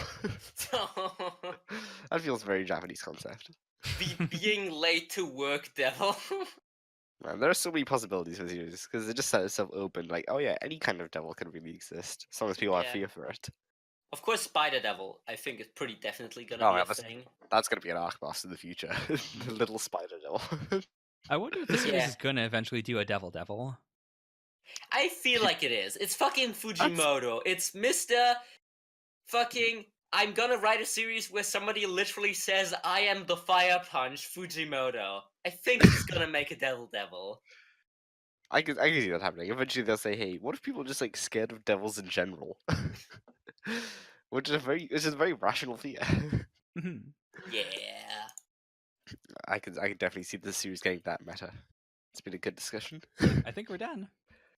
Yeah. Is there anything else anyone wants to mention? I'll just say that this discussion's really reminded me of my love for Chainsaw Man now. I definitely want to collect the series once it gets an official print. The volume covers are very nice. Yeah. They are very nice. I think the third one will definitely have a eye on it, with a blue theme to it. Yeah, I hope we get, once they do English volumes, good ones. Yeah. Yeah, I mean, Viz has started to do better covers now. They don't have like the old age of like One Piece ones where they just slap on a giant number on the bottom corner. You say The that, Dr. but Stone cover's pretty good. yeah, right. That was the Japanese covers that sucked ass, right? Yeah, it was the Japanese ones that sucked for Dr. Stone. Yeah. Right. Okay, right. Good. Yeah, I'm hopeful. Yeah. I guess my only other thought is I want to see more of Orion Kobani. We didn't get to see Kobani do anything last arc. And Kobani did have an interesting line this chapter where she had a bit more character. When she said, like, this really weird line for her specifically, like, nothing tastes as good as alcohol of someone else's tab. Yeah. Like, Is she that really secretly an implies that alcoholic? she has a Denji-esque backstory where she was fucking poor and has just, mooch off of other people. Like at the start of Eternity, they mentioned that she might have some sort of like not even she might, she does have a very interesting skill. Like she's there for the skill, whereas with Arai, he's just there because he's dependable. So I feel like there's got to be something super cool with her. It's just we haven't seen it yet. Yeah, There's gotta be something. and also her devil's a secret. Mhm. No, your devil's like your asshole. You don't just go around showing it to people. Unless your name's Mr. Donut the Donut, in which case, go ahead. Shots fired. I guess. 'Cause tonight for the first time, just about half past 10. For the first time in history, it's gonna start raining men. It's raining men. Hello, everybody, and welcome to the weekly manga discussion podcast. We're doing a segment on High Rise Invasion, volumes 7 and 8. I am your host, Donut, and I'm here with Damage Hey, it's me. and Thermite. Yeah, everyone. You can find Thermite's reactions in the description below. He's done reactions volume 7 and 8 a while ago, but they're out there. And Damage, you have read the entire series, right? I have read the entire series. So yeah, and I have also only read 7 and 8. I've been reading the official release. Thermite, you've also technically been reading the official release. I think technically. we should really describe it as you've been reading the Seven Seas version, and I've been reading the manga box version. Yeah, That says it all. Mhm. says it all. But I mean, are you well? If your reactions can't continue past what we're discussing here on the podcast, why don't you just switch to the official release, like the 7 Seas? Because I like the the difference of being able to read the manga box version and then eventually reading the Seven Seas version. I guess it's fine. It also gives us all three. Well, no, Damage has already read all the manga box version, and he's reading the 7 Seas version, so he's got both. He knows both. But yeah, I need those censored boobs. There's too many boobs in the normal version. I like my manga the way I like my porn, with a giant black box in front of everything good. Okay, well, that said, let's jump into these. Well, actually, really quick, just to give everybody a general idea, people new to the podcast, that is very new, and we're not talking about the past shit that we did. Thermite, what is your favorite character in High Rise Invasion that's not Honjo? It really is Nisei. I like the ongoing storyline we've gotten with her. I started the series really not liking her. I thought she was going to be the typical post-apocalyptic, person who seems like a friend at first and then immediately stabs you in the back and takes all your stuff. And I'm really glad that she's been more than that. I do agree. I really, really like the relationship between Nisei and Honjo. Damage, who's your favorite? My favorite character at this point is Sniper Mask. He really feels like the mascot of the series, and he really exudes an aura of badass every time he appears. Yeah, absolutely. I never really thought about it, but you're right. He does feel like the mascot of the series. He's the most prominent mask character we've had so far. Yeah, that's for sure. Mhm. Yeah, I guess so. I was gonna say either that or the police girl, but she hasn't been around that long. Yeah. I would say my favorite side character though is Rika. I really, really like Rika. Every single time we go to Rika, it's my favorite shit in the volumes.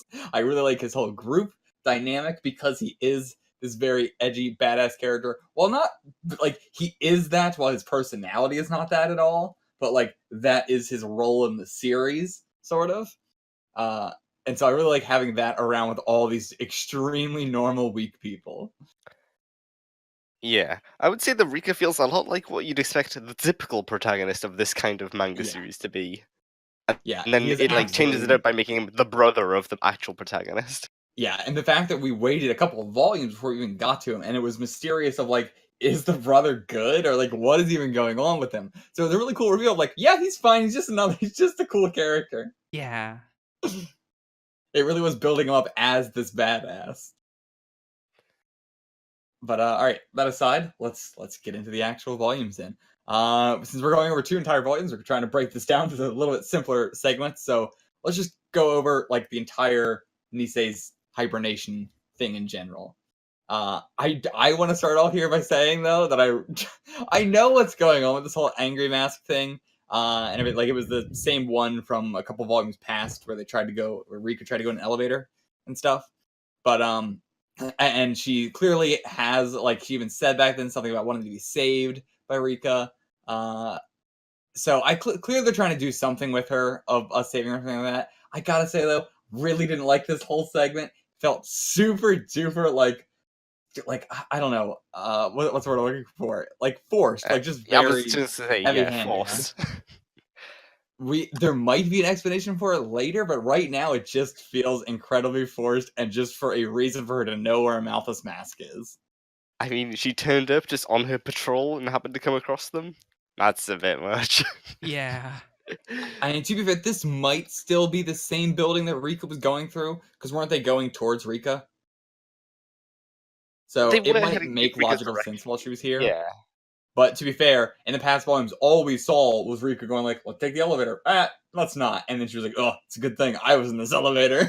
So, like, it's not really like a good reason for her to be there. It was just previously they went, she's also here. But yeah, not a fan of how that all went down. I am thinking how she looks though, the whole like car dealer aesthetic. Yeah. Yeah. Yeah, she's got a very cool design. I like it a lot. Whole Tommy gun and everything. Is that a Tommy gun? It actually might not be. It might just be an assault rifle or something. But yeah, I dig her design. I just don't dig her role in the series. I don't like these angry guard masks. I don't like these angry masks at all. You don't like Mrs. Exposition? No. It's not even Mrs. Exposition. It's Mrs. Here's how you get the win all item.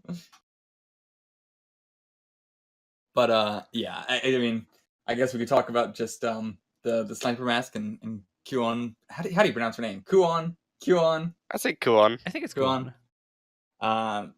But yeah, them finally meeting up with Nisei and no, they didn't really meet up with Honjo right then, but like she knows they're there and everything like that. Like, how'd you guys feel about them finally meeting? I guess mainly Thermite first. I mean, it was always up in the air of like, well, they have to meet at some point. They have to form like an actual party, but how in the world is this going to happen? And I feel like this was a good way of doing it without making it feel too forced. Like, it was a situation where Nisei really couldn't fight back. Yeah, not really. Yeah. And it felt very tense. Yeah, like I think that's what I really liked about it. That it didn't feel forced, but at the same time, it did maintain that tension. I didn't know what was going to happen. I honestly thought like maybe they'll have to split up again for quite a while. Like, you know, it's one of those near misses where they could have met up, but then one of them gets the wrong idea and they have to run off. Yeah, like I mean, well, especially now with Sniper Mask leaving at the end of the last volume, like they are doing something like that. I originally thought that, like, I always thought that they were never going to meet up with Sniper Mask. I thought Sniper Mask was going to die before they could meet up, or something would happen. But that can't happen because he's got to meet up with Rika first. But I don't know if she'll ever meet Sniper Mask. I feel like she will. Like, at this point, it feels like the series is okay with doing that, and the big tension thing is, you know, a Sniper Mask and Rika, because they've had sort of, I guess, the longest running, like, constant plot line in the series thus far of whatever's going on with the two of them. Yeah, for sure. So they're definitely going to meet up somehow. But I don't know. I'm still saying that he's going to meet up with Rika and he's going to die there, and he's never going to meet up with Honjo. I don't know what that would mean, if there's a reason for that, or if just by happenstance they don't meet, or if there is a, maybe emotional reason why they won't meet. Like, maybe she did know him and then he'll die, never meeting in this world. I don't know. But I do think that he'll die. Okay. I don't think Damage can really talk much on this part. I've deliberately not been saying a word. Yeah. In that case, I'll take the hardline, like opposite stance of I 100% think they will meet, just because I don't really see a reason why they won't.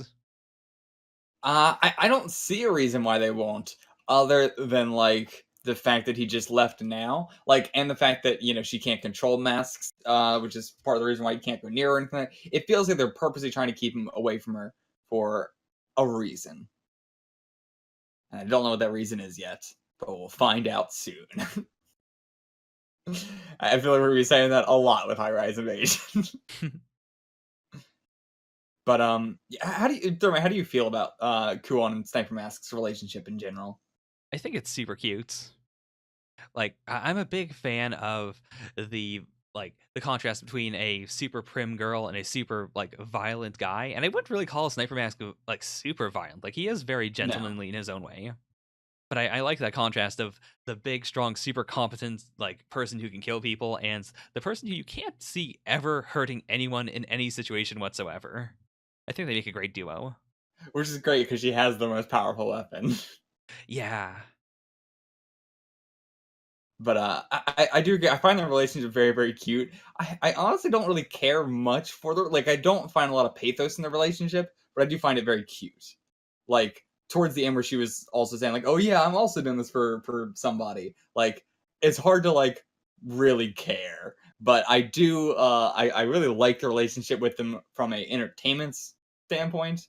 But I just feel like, and I feel like this is for a lot of relationships in the series, that it just lacks a lot of pathos to it. I really think the Nisei and Honjo relationship has a lot of pathos to it, and I really enjoy it a lot. But Sniper Mask and Kuon, I don't know. I'm now that she's part of the main group, and it seems like that's going to be a big thing moving forward. It's very difficult for me to take her goals seriously. All right, I guess moving on then. What is next? We got the whole mouthless mask thing, and first off, talking about her climbing up to the fucking roof, I was having a goddamn panic attack during this whole segment. Right. Ah, High-rise invasion really is the manga of basic fears. Fear like falling off tall places or climbing up ladders without any support. Yeah, I do not have a fear of heights particularly. I do a little bit, but I have an insane fear of ladders. I can understand I'm that. so terrified of ladders. And oh my god, like I knew it was gonna happen the entire time it was happening, and I just kept waiting. And I probably spent a full 10 minutes getting through these like 10 pages because I just kept not wanting to move on. I kept being like, no, I can't turn the next page. I know there's gonna be a mask on this ladder. I'm really glad that like we're 8 volumes in so far, and I haven't been desensitized to the fear of falling yet in High Rise Invasion. Like that's always a worry with a series that has like one big gimmick of this is the thing that you're supposed to be worried about for the whole series. But I guess the fear of falling is much different than like zombies or titans or anything. It is like you can't really deal with it. You can't really find a way to get around it where it's like, this isn't scary anymore. I think it's because both the good guys and the bad guys are both equally shown to be vulnerable to falling from great heights. Yeah. Yeah. And I mean, it is tied into the series in such an amazing, like, they constantly, at least every like 4 or 5 chapters, will mention like, let me just kill myself by jumping off this ledge, or let me, the masks want us to kill ourselves first. But like, they mention that aspect or of just falling to your death constantly, every couple chapters. Like, it is hit over the head to remind you always that this is a constant in the world and something to be feared and everything. So it never like leaves your mind. You never really get, used to it or something. It's always present, always in the back of your mind. Something like that. Yeah. Yeah, I agree. But yeah, and then going into more terrifying things, the fucking mask just having a syringe. That is the worst. You Yeah. have no idea what could be inside of that syringe. I'm absolutely with her. I would 100% be like, please let me jump to my death. No. I don't know what that is. I don't want to know. Let me jump to my death, please. But yeah, we put on the mask. We go through the whole support system thing, which is really interesting. I like this kind of thing of like having someone talk through it almost mechanically or like I don't know, like a software sort of thing, going through a person. Not a fan of reincarnated as a slime, but I did enjoy that sort of portion of it. Like, I really did that kind of thing going on in the series. How'd you guys feel about it? It's okay. It felt very typical isekai to me. Yeah, I was gonna say it felt like something you could see in any other isekai. I guess think I it don't works. read a lot of isekai, so I thought that was something very unique to slime. No, not at all. Yeah. Well then. I do think it was done very well, though. Like, the direction of it was good, and the fact that it does happen, like, 7 volumes into the series is fresh in its own rights. Yeah. Alright then. Let's just move on then. I guess we don't need to talk about it if it wasn't that unique. I mean, it was neat, and it's good for the I said series, I unique. think. But yeah, but it's not like special. Yeah. But yeah, then we go on to the whole surprise attack on Honjo's group. Also, I want to say really quick that I love this series' use of characters not knowing certain information, because I have this problem in Writer so often that I hate it. I hate it in Kamen Rider so much because the writing in Kamen Rider is very subtle. They don't bring up things a lot. So like there'll be characters that, character A knows something that character B does not. But then they never remind you that character B doesn't know something. They will just assume that 30 episodes later, you still remember. So I appreciate the High Rise Invasion for various things, like Honjo not knowing who the other person closest to God is. Like, at the time, all she knew was just like, oh, it's just some other person that's with Nisei. And so she has this idea of this muscle head kind of person or whatever, that's like mysterious silhouette. And we get that throughout the series, like, many, many times. Usually with Honjo, because she's usually the one out of the loop on a lot of things. But I really appreciate that we constantly call back to it, of them going to a place and reminding us that this person doesn't know anything about the situation. Yeah, I really do appreciate that. Like, in general, I like series with information politics, but I I guess I really do appreciate series that do remind you of those kinds of things. And I usually really, really want that in series with very long chapters. It might I don't know if it's just based on the series I've read, but I feel like series like High Rise Invasion that have shorter chapters that come out faster are a lot better about reminding you of, hey, this thing happened or this person knows this. Whereas series with longer chapters, for some reason, even though they do come out like monthly, they take longer and they are longer to read. Longer like series with longer chapters seem to assume that the reader remembers them a lot better. Yeah, I don't know. I really don't know what that is. I mean, I do think that with High Rise Invasion, sometimes it does come at a cost of feeling super exposition-y. A lot of times with Rika's group or something like that, it can come off very, very hollow and very exposition-y when they're just listing off constantly like, this is this thing from before, this is this thing from before, and that's that thing from before. But for the most part, I'm glad that, like, I would be happier to have it than not have it. This manga does do good moments of exposition when the two groups have communication with each other, and actually gives Yeah. them an excuse to like list off things they already know because they're telling another party. Mhm. I think that's what it does it best. Oh yeah, I don't really consider that exposition. I guess I'm not really talking about exposition. I'm talking about like sometimes where I don't know. Like with masks, it's fine. I'm trying to think of an example. I know I had one. I can't remember what it was earlier in the volume, but I just remember him bringing like Rika bringing up something that like he does it a lot, where he'll bring up something that he didn't need to bring up for any important information at all. Like he'll just bring up something and go, but I didn't need to bring that up anyway because it's useless information, doesn't help me, or it's point like he just brings up useless information constantly and then comments on it being useless information, and there was no reason for him to bring it up. But uh yeah, I don't know. I'm glad that it does have it though. Like I do think there's a distinct difference between somebody, having a side character be like, "Wow, he threw a punch with his right arm," and being like, "Wow, that's the same right arm that killed the dragon that we fought." Or, I don't know. I do think there is a difference in like reminding of a plot detail and just like saying what's going on screen. Yeah, that makes sense to me. Yeah. Which I don't think High Rise does the second. I just wanted to clarify that, like, that's not what I'm talking about. I know certain people have a problem with, shonen series having characters that just, like, explain what's going on. But I don't think that's what is going on here. I do think it is helping to, like, clue into the plot and stuff like that. Which the volumes themselves have been doing a great job of as well at the end. Like, the whole, this power, in Volume 7, we got the power and relationship chart. And in volume 8, we got what was it? Let me check. It was oh yeah, like everything that our three girls have.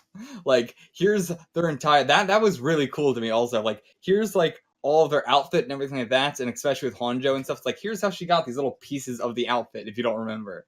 Like here's she got all this little stuff. Here's where her skirt got torn. Here's all this shit. Really that is so interesting. cool. But yeah, the volumes have been adding some tons of great stuff. Like last volume as well, volume 6, we also got the stuff of like details on the masks and everything, like by the assistants. Was it? I think it was the assistants like guessing at what the masks and plot was going on was. Very interesting. But yeah, for done talking about that, I guess let's talk about the actual surprise attack. Damage, you give us your thoughts first on the whole surprise attack with Rika's group and everything, the tear gas and the Daga mask. I think the battles in High Rise Invasion are very interesting because it normally limits fighters to just one weapon, and that weapon can be very random. Like we had one person had just a trowel, they're just gardening. Yeah. Yeah, it's crazy to think. How are you gonna make a fight like that work? What is he gonna do with it? What are the other characters interacting with him gonna think about it? I was really thinking about that with the tennis racket mask. I Like, I can't was like, remember what the is- tennis racket mask. He's the guy who lobs the tear gas at them. Oh, see, that's a creative use of a weapon Yeah. that is Yeah. not normally useful. I think that makes a very interesting fight. I think having High Rise Invasion be so video gamey like all the characters have signature weapons. Like even our main characters, they could easily just grab more weapons, but they don't. And like the series even points that out. Like it says like, you know, Honjo's weapon is this pistol. Nisei's weapon is this knife with a unique metal. Like this is like that's what's most interesting to me is Nisei having this knife that is invincible. Like it is a big thing in the series of weapons breaking and stuff. But Nisei's she's just got a unique metal, baby. She's rocking the Damascus blade. And Kuon's just got a cell phone. Did Kuon break her cell phone in this volume? No, that was Honjo. Oh right, yes. That was Honjo breaking her own cell phone. But actually, yeah, Kuon, his cell phone leads to a very powerful weapon though. Yeah. Not very, you know, applicable in No. most combat situations, but definitely powerful. Oh yeah, I wanted to say, Damage, do you remember where he got these fucking goggles? Because I sure don't. I'm pretty sure that he did. Like, I want to believe that we did see him pick them up off something, but I don't remember where the fuck he got them. Didn't he have them the whole time? I thought he like got it from like a supply bag or something. Maybe. Like, because in his introduction, didn't we see him with goggles? Did he used to No, like, we cover didn't. himself with blood? No? Okay, I then I don't don't remember. I believe don't remember so. where he got it from. I just re-looked at that, and I don't remember seeing it. Because I was trying to get down the names of all the people. Yeah, no, he's not wearing the goggles there. Okay, then no, I don't remember where he got them from. Yeah. I want to believe that we saw him like picking them up or having somewhere where he could have picked them up. I'm sure he did. I just do not remember where that could have been or what mask was wearing goggles. Especially since, like, yeah, you'd have to be wearing them over the mask or something. Yeah, the only one Yeah, I can that's- remember that had goggles was Swimmer Mask, but he wasn't around for that, right? I don't believe so, and I believe he still has on the mask. I can check at the end of Volume 8. Yeah, he still has on his goggles. Okay. So it's not his. I don't know. But he looks really cool with the goggles on. I like that he's still wearing them at the end of Volume 8, even kidnapped. Not with like just on the top of his head. Yeah, it's just fits him perfectly. just a part of his outfit now. Yeah. Yeah. But yeah, I do love that each of the masks has this like one has a signature weapon and it's always different from their design. Like I think that's such a cool concept that they all wear these unique outfits and are unique people sort of with different roles, but their weapon is completely and utterly different, usually contradicting it in a Like the axe murderer at the beginning. Yeah. I don't know, he felt I mean, he wasn't dressed as an axe murderer. He was dressed as just a fat guy, but Yeah. he looks like he could have been an axe murderer. Yeah. Like he always to me felt very like a generic first character, and it was only later on that I realized like, oh, they're all supposed to be different professions. I'm not sure Yeah. what his profession was meant to be. I thought it was a butcher.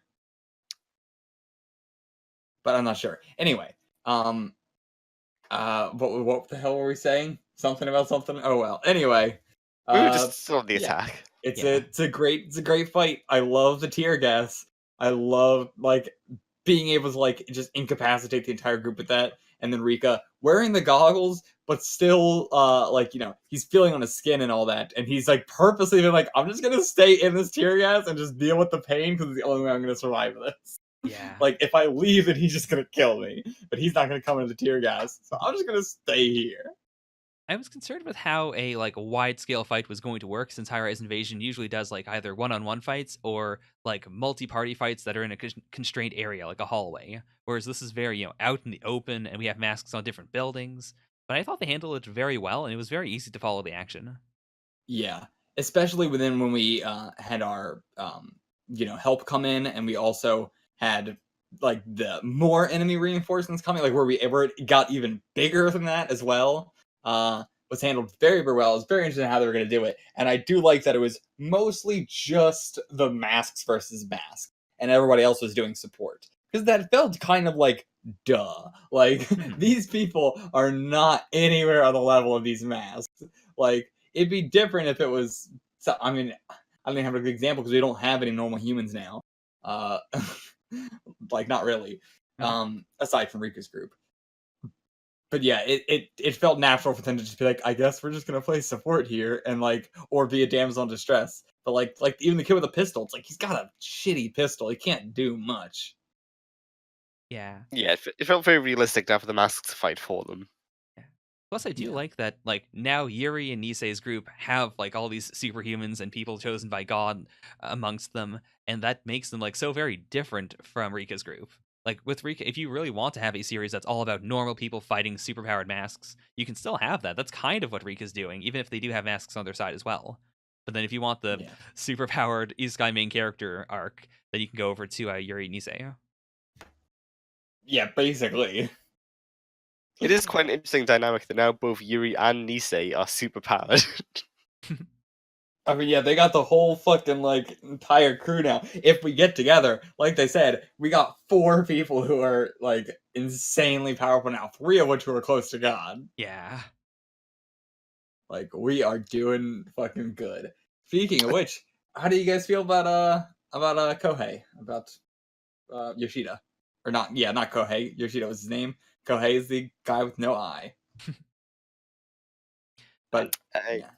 I feel okay about him. Hold on, Rebecca. Damage. How do you feel about him first? He's the guy that's controlling all the masks, right?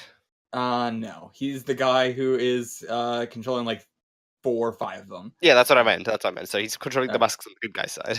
Yes.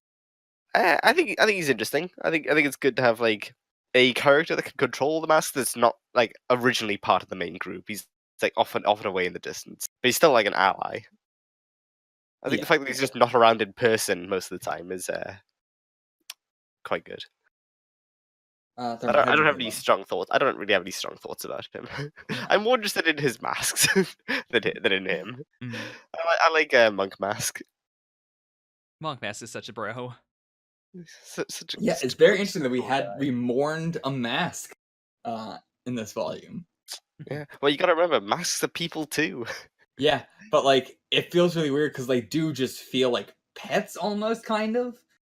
Or like it feels like if anybody has seen The Walking Dead, what they always felt like to me, like being around with these people, even though we know they're people and everything like that, it always felt like Michonne carrying 2 like zombies around with her in chains just to keep away other zombies. Like that's what it always felt like to me. Of just like, it's just using the enemy against the enemy. It never really felt like they were friends with the monk mask. Like it did, just by nature of like how it. I don't know how to explain it, but like I don't think they shouldn't have mourned him. It was just so interesting when they started mourning him. I was like, yeah, they are just people. And like we saw him at the end there when he like broke out of the mask and he was telling her to like run away and stuff. It's always a weird reminder of like, oh yeah, they are still people under there. And we're just Yeah, killing them. That was the only time we actually got to see his real personality, and it let you know that he was a bro. Even if his actions went under his control, his final actions still were. Yeah. Yeah. And I really like the little flashback we got with Yoshida and him because like it showed that Yoshida like felt really shitty about having him just get killed like that and stuff. But at the same time, it wasn't like they had this really, it wasn't like he saved him or anything like that. It was just like he was the first one he got control of, and that's why he felt special to him. That's it. Just that. Like it was a very realistic kind of feeling to be able to attach yourself to. Mm-hmm. Like he was essentially the first, person to help him out in this world, even if he wasn't. He was basically just a mindless zombie at the time. But yeah, I really like Yoshida. I like him a hell of a lot. I think he could quickly become like one of my favorite characters under Rika. I really like. I was very unsure from the past couple volumes. I felt that he might have been a bad guy. That I wanted to trust him, but it felt like he might have been doing something behind the scenes. But no, I really like him just being this loser with a lot of power. Like he really, it just feels like Usopp, if Usopp did have an entire crew at his command. Like he is this incredible weakling that is dumb and stupid and doesn't know tactics. And he's very bad at everything, but he has the means that we need, and he wants to do good. He wants to be strong, but he can't. Mm-hmm. It's very, very interesting kind of character for this type of series. Just having this kid have an army, essentially. Yeah, I was very concerned about having someone who is close to God who can control multiple masks as part of the like not main cast, but like part of our allies, because I thought it'd be a bit too overpowered. But I think they did a good job of introducing him, and then very quickly afterwards introducing him in quotes, the guy who can control like 20 masks at the same time. Yeah, Because 30 actually. Oh, 30. God damn. Because it does make Yoshida feel a lot less overpowered. And then as we get to know him, it like his personality also makes him feel a lot less overpowered. That Yeah. is a pretty crazy escalation. We've gone from someone that can control 2 masks to 5 masks to 30 masks. Yeah, and then we also go like fucking Kuon and Honjo who can't control any. Like Kuon can, but can't. Yeah, the wavelength thing is also really interesting because like even if you can control 30 masks, that doesn't mean you can necessarily control, the first 30 masks you find. It means you have that potential, but you have to keep on finding and killing masks until I guess you get 30. Which actually must mean then that like all of the masks Yoshida has are people with good heart. Like that must be what that's trying to imply. That like, he was able to match wavelengths with the good masks, and this other guy is able to match wavelengths with the evil masks. I can see that. Is that what that means? I don't know if that's what they mean. Like, I assume that's kind of what they're trying to imply with wavelength sort of things. Of like, at the very least, that all the ones that Yoshida controls do have a good heart underneath the mask. And we've seen that all the masks have separate personalities, even when they're in the mask form. Yeah. Yeah, that's true. We have seen a very sadistic mask that stabbed the fingers of another mask that's hanging to the bridge. That was pretty crazy. We also had the one mask that was eating people. Oh, yeah. But yeah, I really, really liked the whole, like, Yoshida's failure thing that they did this volume. Very interesting, and I really empathized with him. Which is amazing for a character that's only been around for, like, a couple volumes, while, like, Kuon and Sniper have been around for forever, and I still can't really empathize with them that well. I mean, Yeah, that's pretty crazy. Yeah, that comes down to personality. Yeah. Yeah, Yoshida does have a lot of personality to him.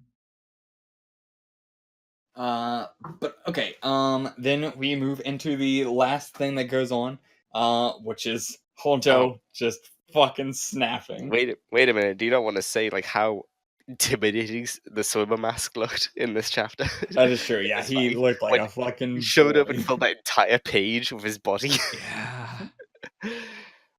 That's when, like, you know that all masks are super strong, but he is physically imposing compared to all the other masks. And the fact that he had that body originally, like, he looks superhuman already. Yeah, he didn't even need the mask. He really didn't. What if it's just a Halloween mask and he's just quiet? He wore that coming into this world. I kind of hope we get a Omake or something where we see the world, prior to this event happening, and we do get to see some of these people who later became masks just hanging out, just on the streets. That'd be really interesting. But yeah, so we move into Honjo just completely snapping and going fucking crazy. And my god, that is the best page in this entire series so far. It was so crazy. Like, I felt a chill run down my spine because it's so unlike her, but we've been building up to it this entire time, really. Like, I never thought that her brother would be in, like, severe danger because they have been playing up, how incredibly competent he is. But just the idea that maybe he's dead, I can't believe how much that set her off. Yeah, and like they handled it very, very well. First, having her be extremely calm and tell them everything they needed to know, and then, like, as soon as the phone hung up, then that's when she fucking snapped. Yeah. And they handled it incredibly, incredibly well because it didn't go on too long. It happened for only less than half of the volume, only like a couple chapters, which I really appreciate because I love, love, love characters going berserk, but I don't like it when it lasts fucking forever and it's this whole melodramatic arc of trying to bring them back and everything. Like, yeah, I love it when it's a snap that they are brought back from and realize that they snapped and went off control and, like, they themselves course correct. I'm so glad that this happened after she already received superpowers, because it gave a legitimate reason for her to have an aura of power around her after she snapped. And it was, like, the perfect, like, plot setup of, like, maybe I should call Honjo. Smash the phone. But that's very important because she had the phone. Like, phones in this world are very important. Yeah, that shows you how irrational her outburst was. Yeah, like that was my first thought was, oh my god, she just smashed her fucking cell phone. Like, that's incredibly important. But yeah, God, her Nisei just screaming out her name, like, despite all the dangers in this world, and then on top of that, having those dangers be proven right, like her being like, "This is a stupid idea," and then she does it, and was like, "Yeah, this is a stupid idea. Now I'm under attack by a fucking grenade launcher." But it worked. The power of friendship, maybe the power of something more. It worked. That moment really made me feel for their relationship. Yeah, absolutely. The moment where she just immediately like called, no answer, and just fucking bolted, like. I that nice that. pandy shot too. Like, I did love that. Thrived. Yeah, and then the sniper master's like pulling down his hat. Such a gentleman. But yeah, like that really, really solidified how much I love the relationship between Nisei and Honjo. Even if we know that it's never going to go anywhere because she's just going to bone her brother, but. I mean, maybe that's why the series got canceled. Maybe we can end with a 3-way. Explicit lesbian sex. Wow. I don't have any words to that. I was just blown I away. really thought that Nisei was just super into her because she was like her first friend. But man, this volume was really like, nah, she's super into her. She wants to bone her hard. She recognizes her by her panties. That's a good point. And then she was super tsundere later when she was acting jealous around Kuon. But, she did not like the dynamic of a third girl being added to the party. Nope. But yeah, we get the fight against the grenade launcher and the greaser mask. I don't want to call him knife mask. We already had so many knife masks. He's like the delinquent mask. Yeah, I guess. I've just been calling him greaser. I think he looks like a classical greaser. Sure. Yeah. But man, grenade launcher, that's probably one of the most devastating weapons we've seen so far. Yeah, for sure. Aside from the railgun. Yeah, true. That one's so weird because it's hard to think of it as like her weapon, but like I guess it is. I don't think anybody else could use it. Like maybe if they got her cell phone, but even then, I don't know. Mm-hmm. I think it has something to do with her being closer to God than her having actually have a cell phone. I mean, it is an app on her phone. Like they brought that up even in the volume ending thing of like, she fires it via an app on her phone. It's like if she doesn't have her phone, she can't use it. I guess the question then is like, is it her railgun? Can other people who are close to God use it? And if she gets another phone, could she just go to the app store and get the app back? Yeah, I think that's the main thing. Go to the App Store, download Railgun program. That's crazy to think about. Also, the grenade launcher is it is very powerful, but mostly against normal humans. Like this chapter pointed out that if you can, in a series where people can shoot grenades out of the air without having to aim, without having to use sights, like that's pretty powerful. Yeah, but only very few people could do that. I think like only Sniper Mask and Honjo really are at that only level. Honjo Sniper Mask can't even do that. He has to use. I mean, he looks down the scope every time he does it. Yeah. Oh yeah, that's true. He does have to aim. But Honjo is like clearly her upgrade is like insane accuracy. Her upgrade came with aimbot. Basically. She's gonna get reported for hacks. As the manga box version says, I became a super Yuri-chan now. Oh man. I do think she also said it's super Yuri though. What did she say specifically? I can't find the panel. Anyway. The new and improved Yuri-chan is what she said. I like Super Yuri-chan better. A super Yuri-chan. Manga boxes are wrong Super 99% of the time. That 1% they get right. But yeah, I love her now dual wielding. This is totally dope. I love that like we just have now 3 super powered schoolgirls. Yeah. Yes, the double page of her shooting down all of the grenades in the air is a very cool moment. For someone who has been like at the bottom of the power scale for most of this manga. Yeah. It's insane how much she's powered up. Yeah. And then so Sniper Mask going off to get the cell phone and try and find out any information he can. We got our now superpowered schoolgirl trio. Yeah, we have to give some kudos to Sniper Mask for being the person to kill both of those two masks. Yeah. His amazing sniper skills. Yeah. The fact that he had to climb up the building to get to a vantage point to do it is also pretty cool. Yeah, it's very dope. That is why he's my favorite character so far.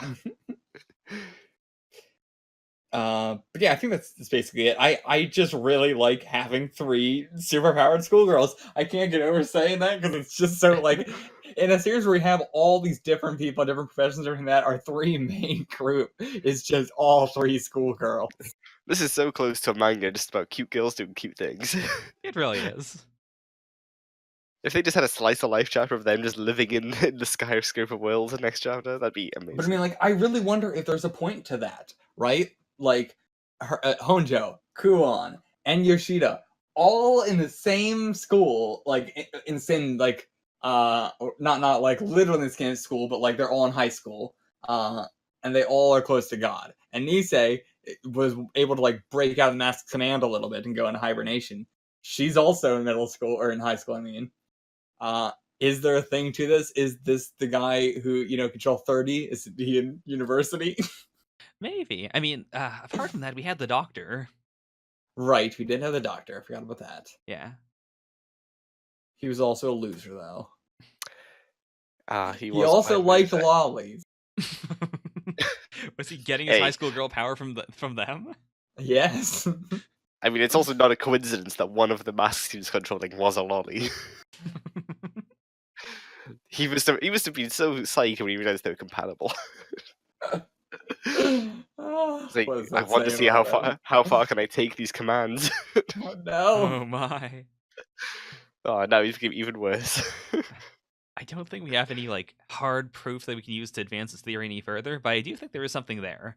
I do think that everyone who is close to God has to have like some personality thing that is in common.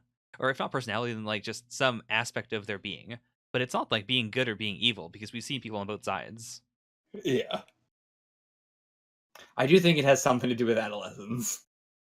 Yeah. I think there might be something there to the fact that the doctor liked little girls. that That his maybe- personality was close to that of a of a high schooler. I can see that. It's what makes him closer to God. The vast majority of the characters you've seen in the series, even humans, have been high school age. Like we also have, or middle school. Like we had the kid with the gun. What is his name? I wrote it all down. Okihara. We also have Kohei, the guy with the missing eye. We have a Megumi who was in like college, I believe. Maybe So younger yeah. people are just better surviving in a messed up world. Because if you think about it, old people in this world probably won't fare too well. No, we have the one old dude, but Yeah, but he did not fare well at all. no, he didn't. That guy is like borderline suicidal. Yeah. All right. Final thoughts. Good series. Damage. A good series, good couple volumes. This volume like really changed the dynamic of the series quite a lot. Going from like everyone being quite weak and so struggling to survive to getting the God switch. Yeah, I beginning of volume 7 really didn't care for it. Very heavy that, but the rest of these volumes were fucking amazing. Some fantastic fights, and I really like that. Like everything changed. The dynamics between all the characters have changed. The groups have all changed. Everything has gotten mixed up and matched up, and that's what High Rise Invasion is best at. Of like having all these characters in different locations, doing different things, only knowing certain things and mixed information, but constantly reminding us of that mixed information. Thank you. So yeah, I'm looking forward to the next couple volumes. So then, no, go ahead, Jeremy. Okay. I don't have much else to add apart from the fact that I really love how the series handles its pace. I'm really glad that it felt like a lot happened this volume, or at least 2 volumes, and I feel like a lot happens every 2 volumes. I really hope that pace can continue. Like, I really hope we don't stagnate on this particular, 30 mask wielder as like the main villain for an extended period of time, and I don't really think that's going to be the case. I feel like within the next 2 volumes, he probably will be either taken care of or we'll figure out what his deal is. I would agree, but at the same time, we don't have a lot of volumes left. We still have like 12 volumes left. Yeah, like we're not even halfway through the series. Really, I thought it was less than that. I honestly thought we were very close to the end. Nope. Okay, well, never mind. Till next time, go watch Thermite's reactions in the description. He did a reaction to volume 7 and 8. Until next time, stay the fuck around. Or get the fuck out of here, because these might be uploaded separately as different segments. I'm not sure how it's gonna work. Get out!